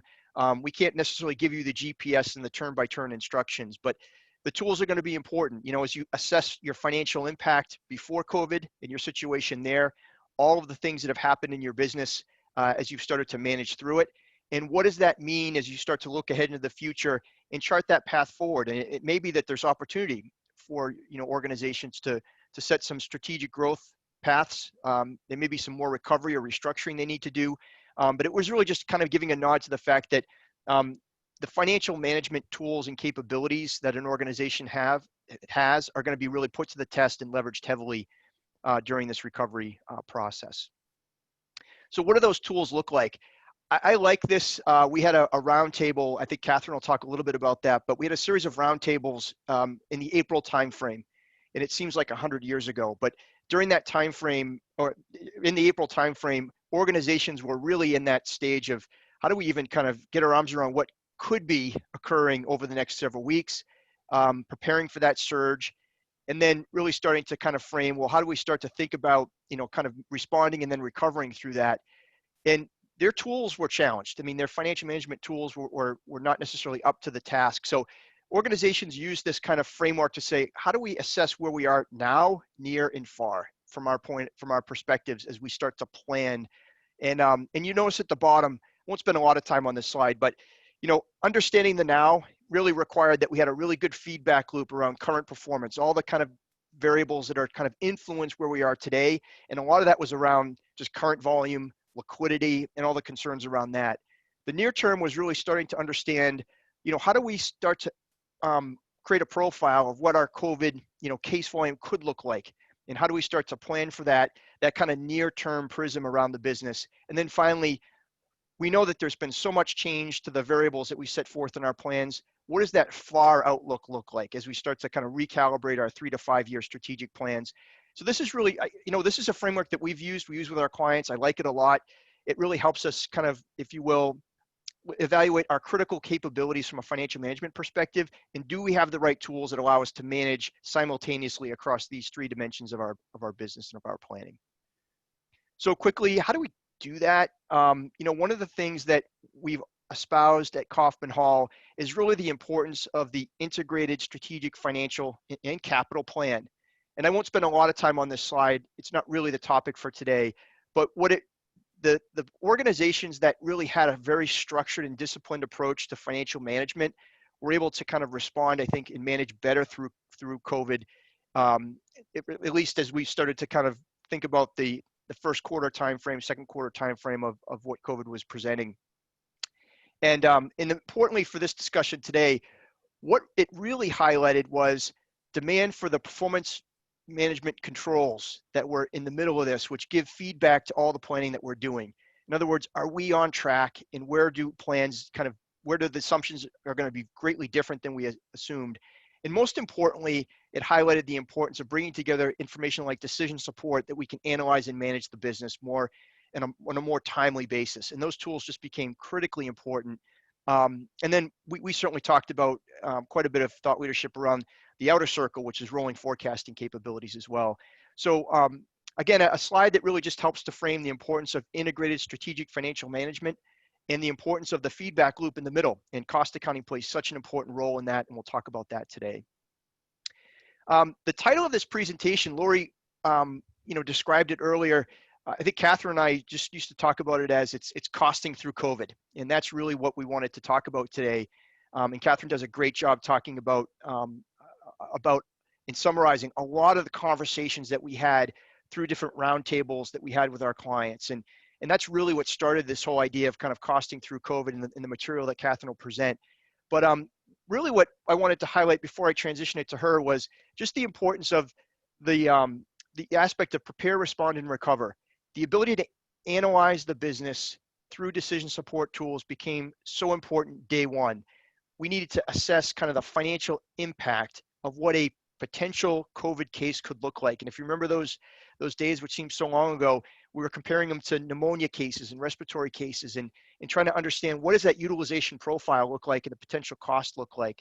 Simulating now lost revenue, if we start to turn off our elective surgeries, how do we understand what the impact of that is? And decision support plays a unique role in our ability to look at the business by line of business and do some of that, those simulations and that what if modeling. And then obviously it played a role in monitoring case volumes and impacts, and then measuring lost revenues on the back end. And I'll finish with some discussion on that. But just really if you will, a commercial on the importance of having very strong, reliable decision support capabilities within the organization. And again, COVID highlighted the real need for that. So Catherine, I'm going to turn it over to you and let you talk through your costing through COVID section. All right, great. Thank you, Jay. And thanks to everybody for joining. I don't know that we always get big audiences for cost accounting discussions, and I'm really happy that everybody's here. And I do think it's an interesting discussion, and there's a lot to consider. But so I won't get too down into the weeds on cost accounting, but I want to talk about some of the things that COVID introduced to us. But Jay mentioned the roundtables, and I had one last week with several clients and all different parts of the country, the Pacific Northwest and the Northeast and the Midwest. And it was really interesting to hear what their experiences had been over the last 6 months or so. And I think the common theme that everyone experienced was that decline in elective cases. Some of them had higher COVID cases than others. But all of them had to respond in some way. And so it was interesting to talk with them about that, to hear what they were doing.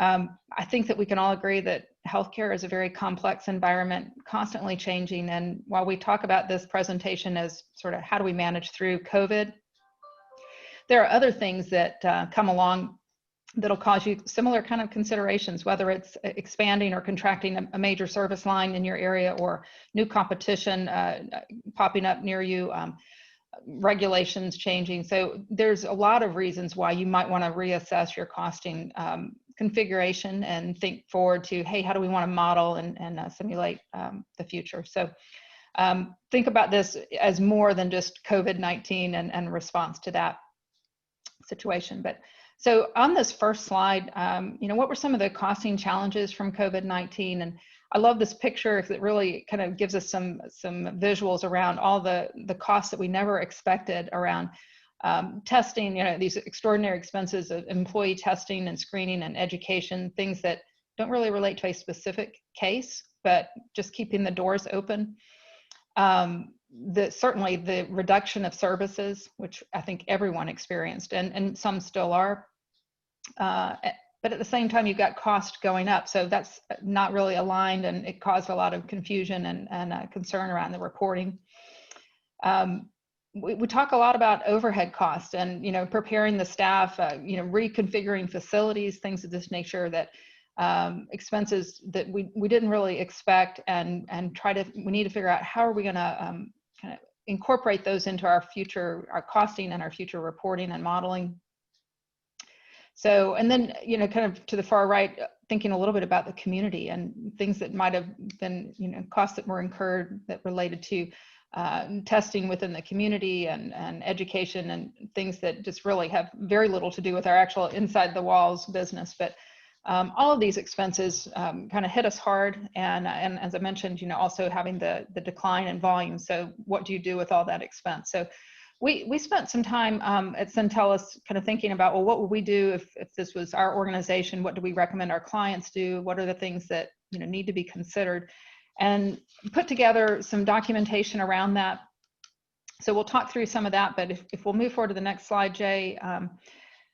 And I wanted to talk about, if you're going to respond to something like COVID-19, what's important in terms of how do you respond? And right now you hear, it's sort of a buzzword, I guess, the advanced costing solution, and the Centellus Axiom solution is a very advanced solution. And so I'm going to speak from kind of that perspective, but I think it's important to think just in general that you want a solution that addresses these 4 dynamics within the industry right now, which is start with the complex healthcare environment. And I don't think that's understating the case. I think everyone can agree that healthcare is very complex. COVID-19 is just one example of that, but there's a lot of things going on within the industry that require that you have an advanced solution. And think about the integration between the hospital side of the world, the professional side, health plans. We want to see how costing works across all three of those, as well as other areas of business, and then that full continuum of care in our reporting. So just that alone is very complex. We also have increased physician engagement.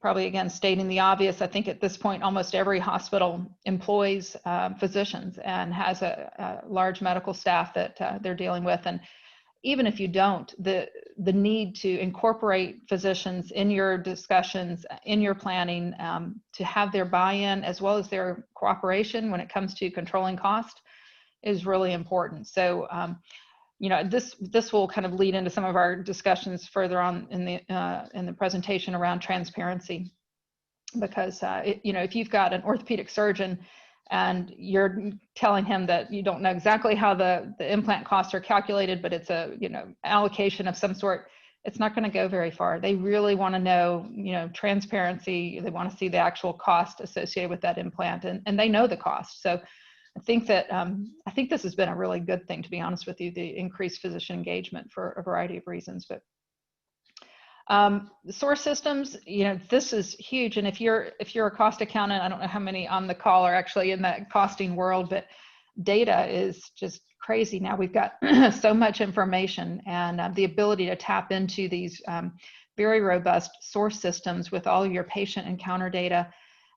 We can get to the actual cost of supplies and implants and drugs, and we can layer in the staffing in the OR and the ED so that we can actually know what the cost was for the labor inputs. That's really powerful. So having all that information definitely leads to the need for more advanced costing solutions. And then this last one, sophisticated costing methods. We've got a lot more knowledge around cost accounting than we ever had before. So the days of just RCC costing are probably behind us for most of us. There are many more options, and so having a solution that can embrace all those options is going to give you a lot of power to really have the most accurate results. So let's go on to the next page, and there's a lot here, and I'll kind of touch on a few of these things, but what we're really trying to say is, what does a modern costing solution look like? And remembering that the reason we need this is so we can address the complexity of the industry, as an example, in COVID-19. So a lot of these things you'll see, we'll revisit on the next slides as we talk about how to address COVID-19. In the top left, the agnostic cost item level of detail. I love this. I mean, I grew up doing cost accounting, back in the day where all we had was a CDM. I mean, it's just your charge codes. That was the world of cost accounting. And we have so much more now. So we can load in the CPT codes for all your provider costing. We can bring in members and claims if we want to cost the health plan side of the business. And we can create our own cost items. So in the Axiom Centellus solution, we can create a cost item on the fly and start assigning cost to encounters that really was what we might have considered overhead at one point in time. So very powerful to be able to kind of drive the cost item itself. Bottom left-hand corner, encounter-specific cost drivers. Very important to be able to take costs that historically would have been overhead. And I'll use an example of the robotic surgery cost. I mean, you've got some administrative depreciation type costs related to those robots, but we know the cases that utilize the robot. Let's assign the cost directly to those encounters. So that's very powerful. And so you definitely want to have a solution that will allow you that flexibility. Top center, traditional and advanced costing methods. I kind of talk about RCC as being way back in the day, but it's still it's an important way to do cost accounting. It's an important method. Not every department or every cost category needs the most sophisticated advanced costing method. Sometimes it's easy to just throw RCC calculations onto some departments or some cost and keep moving, and then have the advanced costing methods where you really have the need for more detail and more accuracy. Thinking about the OR, there's so much focus on surgery cases, so let's make sure we put our most advanced costing methods there.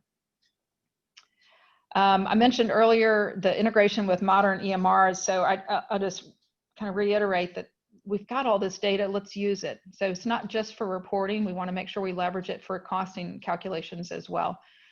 Bringing in the drug cost and the supplies and the implant cost, as well as the staffing and the salary associated with your people.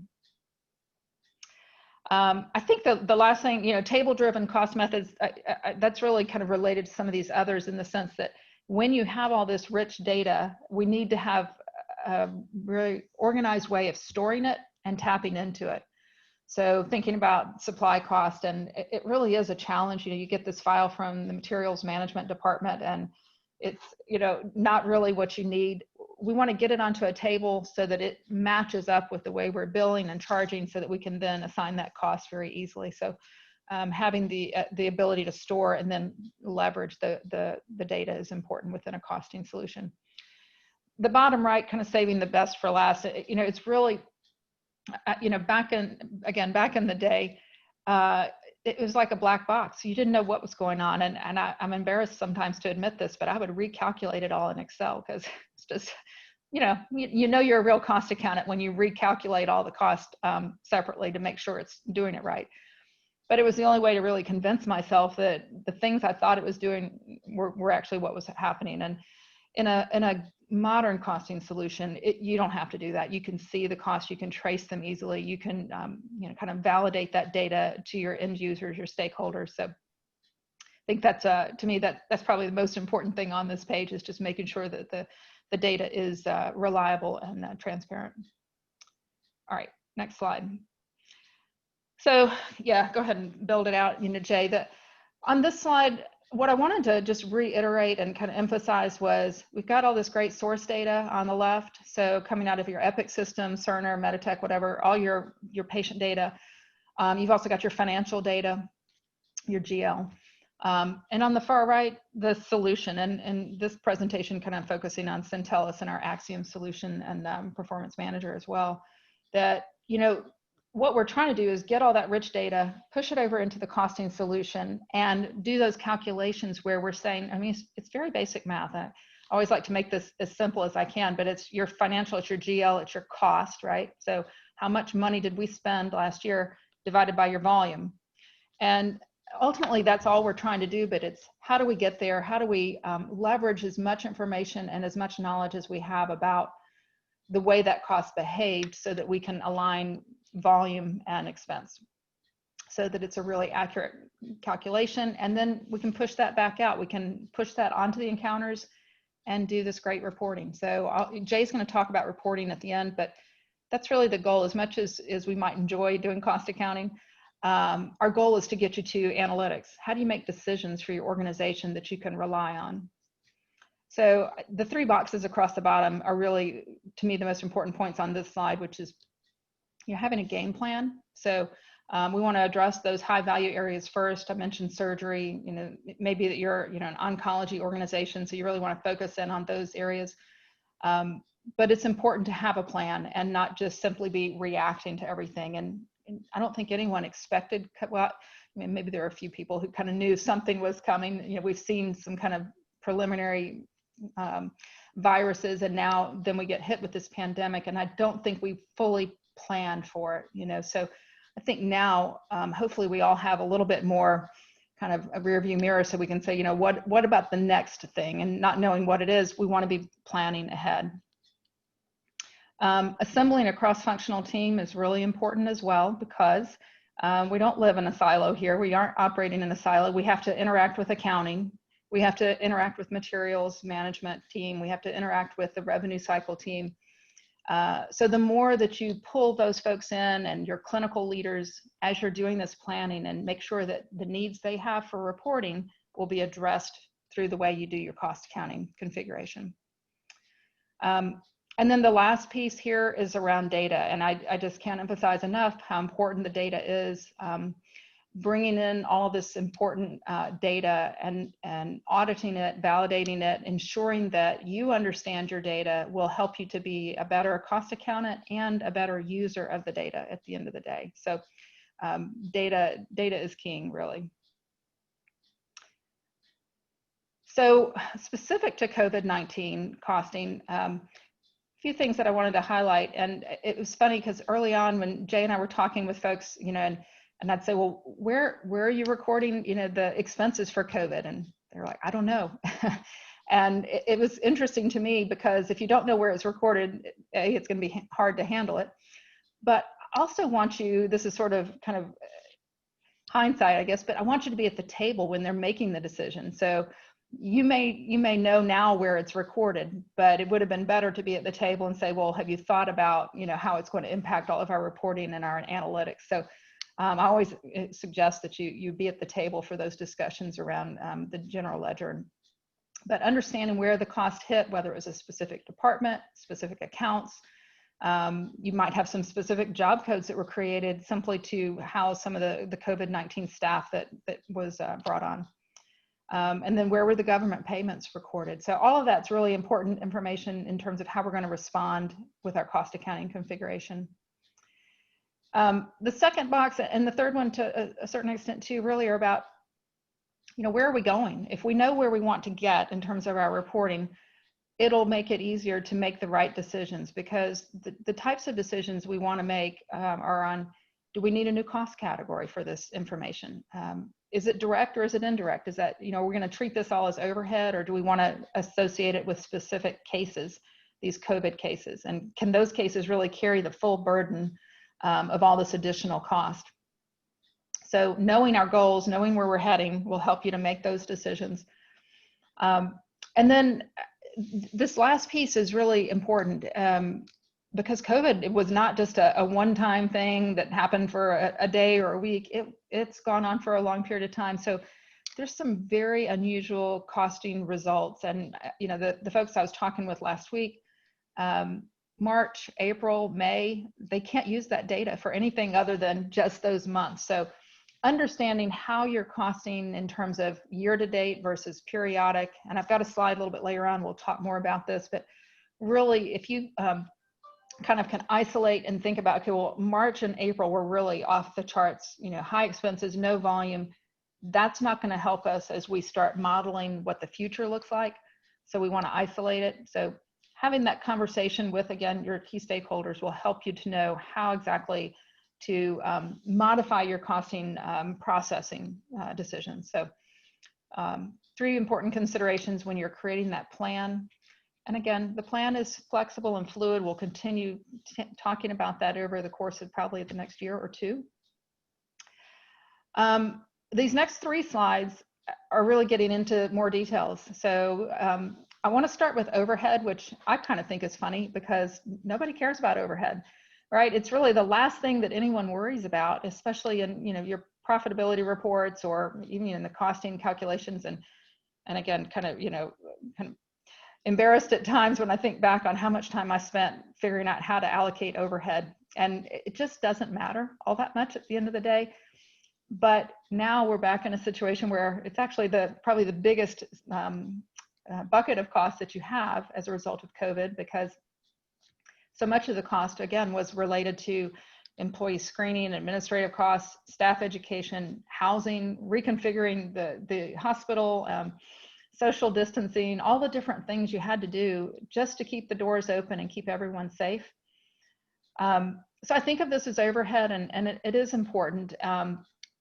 It may not be how you analyze your business at the end of the day, but we want to make sure we're addressing it appropriately. And so, what we've encouraged clients to do is to create a new cost category to hold that cost, that overhead amount. And it gives you some flexibility then. You can decide, do I want to include it or exclude it?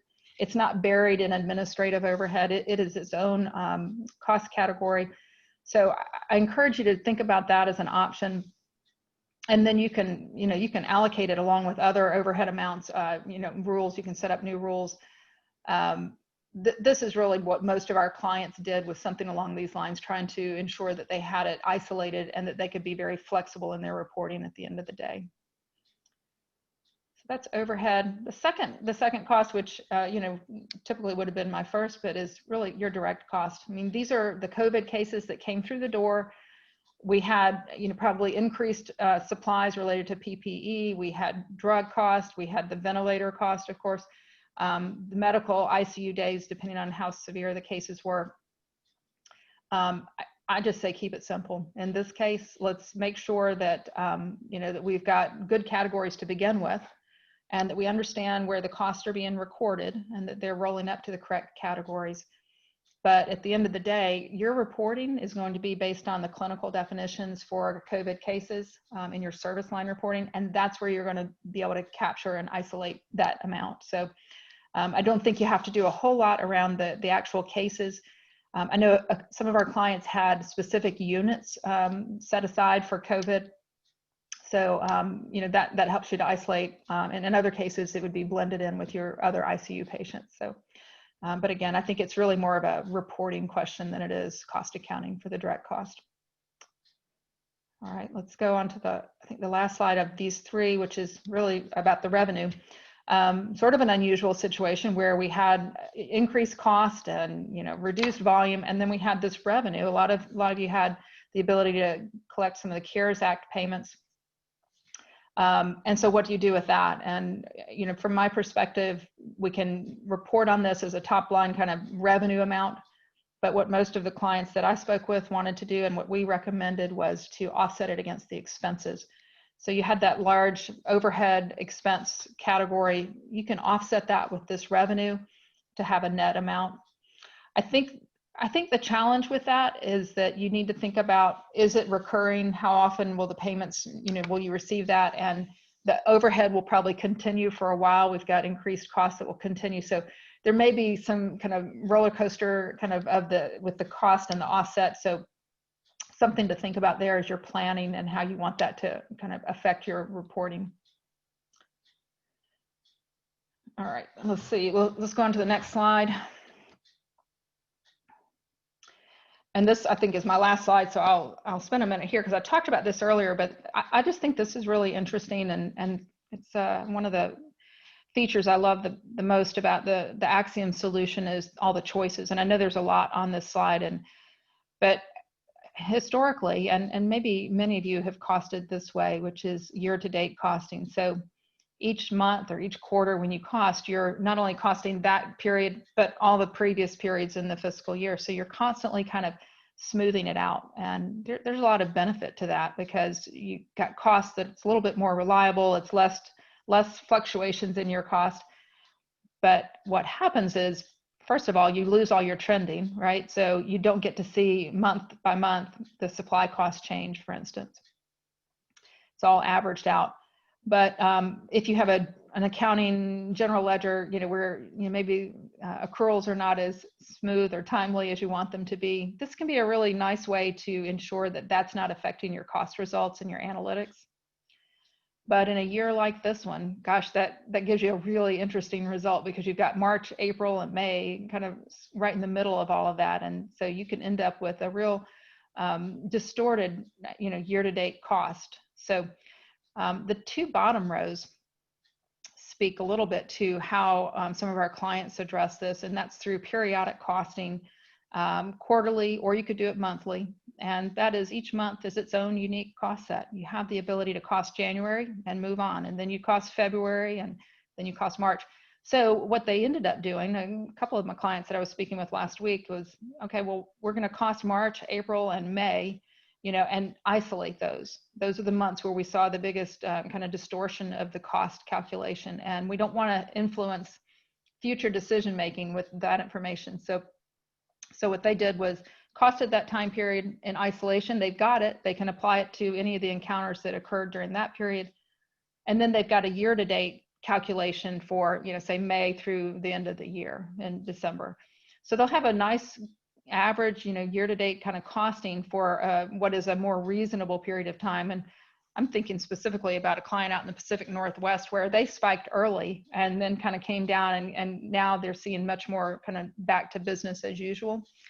So that was the way they handled it. And I kind of like that. The flexibility within our solution enabled them to kind of isolate the months that were really kind of off the charts, and then to have costs that they can now start using for their modeling and reporting. So a lot of flexibility. And again, it's planning and the ability to say, this is what's going to work for this situation. But we also know now, whatever comes our way, we've got the flexibility to adapt and to respond appropriately. So I think, Jay, that's my last slide on costing, and it's a good transition because it leads right into the reporting, which is, okay, now that we've calculated the cost and isolated where we wanted to, what do we do with that information? Yeah, great segue, Catherine. Thank you. And I just think back, Catherine, to the first, I think some of the really early conversations that we had in the, I guess, April timeframe, maybe May timeframe, where it was really good, healthy dialogue. Some of the roundtables and working sessions we had with clients, it wasn't like there was one answer, right? I think you said it well, that this was really unique in terms of how, costs were flowing through the system, the impact that certain organization had, the volume of COVID cases they had. So it did stimulate some great discussion. And I think you did a great job kind of, talking through some of these options. So for those on the phone, hopefully this wasn't too dense of cost accounting stuff. Those of us who've grown up with costing, we kind of geek out on it sometimes, but I do think it was a good segue, Catherine, to talk about, all the ways that we cost, but a lot of the decisions that we make around that and how we characterize and categorize the cost really tie back to, those decisions relate to how do I want to report on that data. So from a big picture perspective, this is a really simple slide for me to talk to. I won't spend a lot of time here, but to kind of wrap your head around the importance of decision support, it really does three important things for us. And we talked earlier in my slide that decision support is an important tool to help us analyze and manage the business, right? And so what decision support does as a tool is bring data in. We acquire and normalize that data. We enhance that data in all the ways that Catherine just was describing around the costing that we do. Sometimes the revenue estimations and the allocations of revenue that we apply back to those patients as well. But there's also ways that we kind of characterize and categorize, and I'll use the term attribute patients, so that we can roll them up in really meaningful ways. And again, make the reporting to the right just that much more actionable and effective. So I think for organizations, the one thing I'll say about COVID and bringing it back to organizations kind of evaluating their capabilities around costing during that time, it was really the timeliness of data. I think a lot of the reporting that was done, and we'll talk about that next, a lot of reporting was coming out of your kind of EMR, EHR systems, because that was the most real-time information that you had. But the cost impacts and kind of measuring the, kind of the shift from elective surgeries to kind of other cases or not other cases, in some cases, a lack of cases, decision support became a really important tool to kind of manage that kind of line of business view and the margin impacts around that.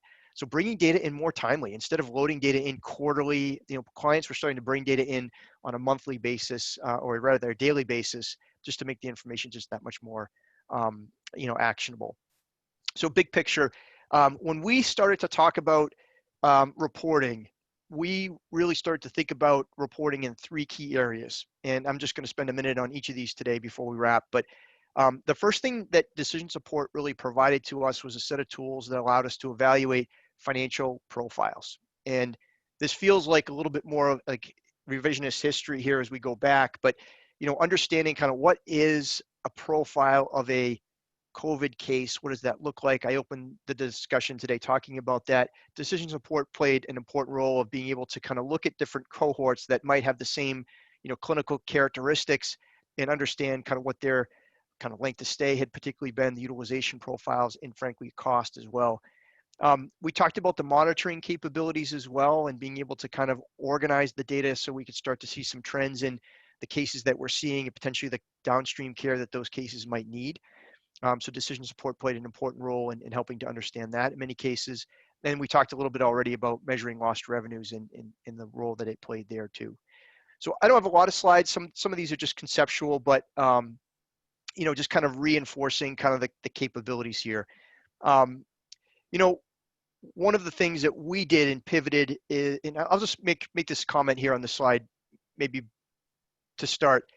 I thought it was really an interesting time for us as a software company, as we brought different organizations together, how these communities were formed and clients were kind of learning and talking with one another. I heard on NPR radio this morning, just even locally here in the Boston area, someone say it's been such an incredible, connection that some of these local hospitals have created clinically, sharing best practices and what they're seeing And I think we saw that in the financial management arena as well, folks coming together and kind of sharing what was working and what wasn't working for them. And so some of the slides I'll talk about were really just, examples and discussions that we had as part of that work. We came as a software team to help our organizations bring together some dashboards that would allow the tracking of COVID cases, and really starting to look at different populations, kind of age and demographics, related categories that we could start to see. Where do we start to see cases coming in from what regions and areas, et cetera. So decision support played an important role in kind of being able to identify those populations and understand kind of the cost and utilization related to those. The trending around that as well took different forms, and we started to create some dashboards almost more real time that started to look at data. We had a client that was bringing in data, almost every hour, and coordinating that with some state databases to really start to reflect, kind of what they were seeing locally and what the state was seeing more regionally, and start to really kind of bring different data sources together in a very dynamic way. And that's probably something in decision support we don't do a whole lot of, but it just showed how, kind of nimble and agile, many of the folks in finance and decision support had to be to really support their organizations. And so this ability of kind of bringing variety of data sets together to paint that picture was really important. And we continue to learn from that data as well, I think, looking at trends, at the types of cases that we're seeing. And I think that's been something that now today, we know that certain, races and ages are being impacted by COVID more acutely than others. And the last piece, this is probably the good one to end on because the visual is pretty clear, and I'll kind of walk your eyes to the right-hand side for a minute.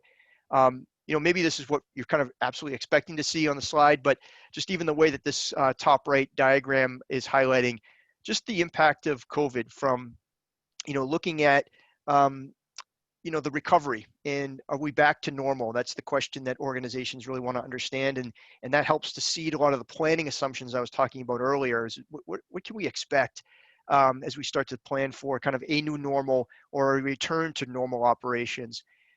Catherine said it well. Some organizations are getting very close to that, and others are still, kind of understanding, kind of from a data perspective, where they're starting to see cases return to normal, and those maybe that won't return to normal for a while.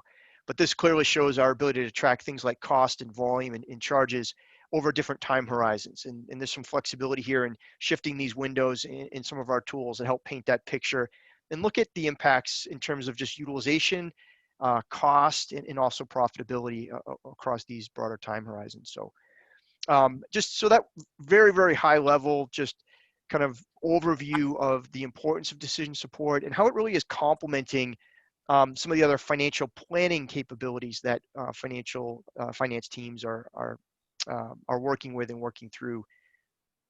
So I'll end on this slide, and if there's questions, we can have a few minutes for that as well. But the roadmap to recovery, I think when we first started, we talked a lot about just the idea of being able to kind of react and respond to COVID, and then frankly, starting to think about recovery planning, which I think most people feel like they're strongly in that camp and category now.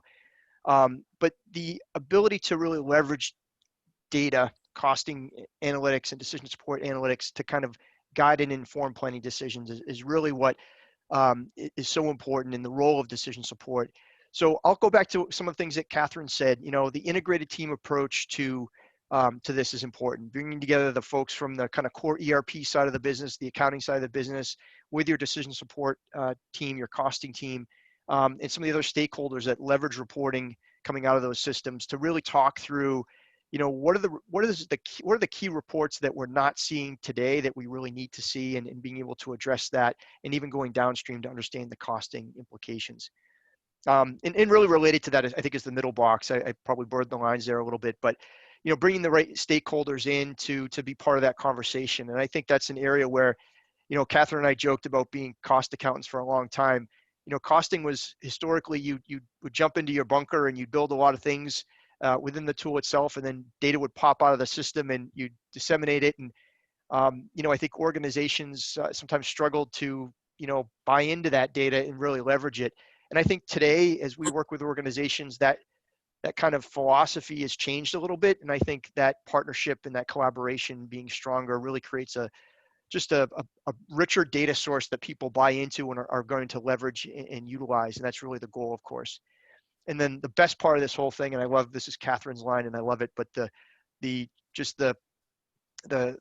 guiding principle around measure twice and cut once. So just be thoughtful about your approaches. And I think the other thing that we didn't talk about today, Catherine, but we have in the past, is that, you know, it's probably a time to be a little bit creative as well. And I think we've done this presentation to a group of like hardcore cost accounting people. And the message to that group was, you know, step out of the comfort zone a little bit, you know, try some of these more advanced methods and approaches and get a little bit more creative. You're not going to break things. Costing tends to be this kind of iterative kind of, you know, design and build type of process with your approaches and techniques. And I think we talked about that as being a theme as well. And just be thoughtful, but don't be afraid to step out of the comfort zone a little bit when you do it. So that was one of the closing remarks that we had for one of our costing audiences that we presented this. And I think that's it for us. So I will pause for just a minute, and I think it was Lori or Amanda that might be jumping on. I will encourage anyone who has a question. The chat box is a great place to pose a question. And I think our emails as well, I'll close by saying this, our emails are there too. We'd love to hear from you. So if there's any follow-up questions, you know, certainly feel free to email, you know, Catherine and I directly. We'd love to hear from you. Perfect. So thank you, Catherine and Jay. We do have the question and answer box open. So I don't know if we want to wait a minute or two just to give attendees time to type in any questions that may pop into mind.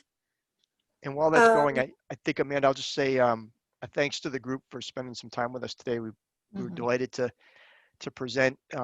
It's funny, it's not in person, but sometimes these feel almost even more intimate, you know, as we're getting used to Zoom meetings. So we'd be happy to, you know, kind of attend another session if there's other topics you'd want to talk about. So thanks to the group.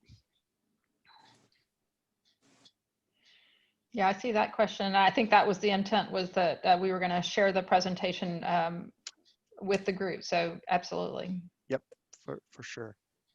Yeah, we'll make sure that all the, you know, any of the presentations between today and tomorrow go out to all attendees.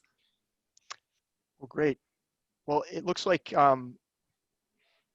we covered what we needed to cover today, and we'll give everyone a few minutes back. I know we were trying to create a little buffer between the next window of time that you guys had scheduled. So I think we did just that. Yes. So we can. So, yep. So thank you, Jay and Catherine, again. We'll go ahead and move into, it doesn't look like there's any questions. So 2 really great sessions today. Very important topics, great discussion, especially in our current environment. Thank you, everybody, for joining us for day 1 of our 50th annual fall conference. As Jay said, it's a little odd, obviously, being virtual versus in person, but it works, and it does feel a little bit more intimate this way. A big thank you to our speakers and our sponsors. And I'm not sure if Catherine Peisert is still on, but wanted to give her a special shout out. She did join us super early from the West Coast. So thank you to her for that. Tomorrow we have 2 more really exciting sessions starting at 1 Eastern time. We have Enterprise Risk Management, a lesson learned from COVID-19. And then we also have Remaining Positive in a Time of Crisis. So really looking forward to those as well. Thank you again, Catherine and Jay, and our panelists from earlier today. Thank you, everybody, for joining. And we look forward to regrouping with everyone tomorrow. Thanks, guys. Bye, everyone.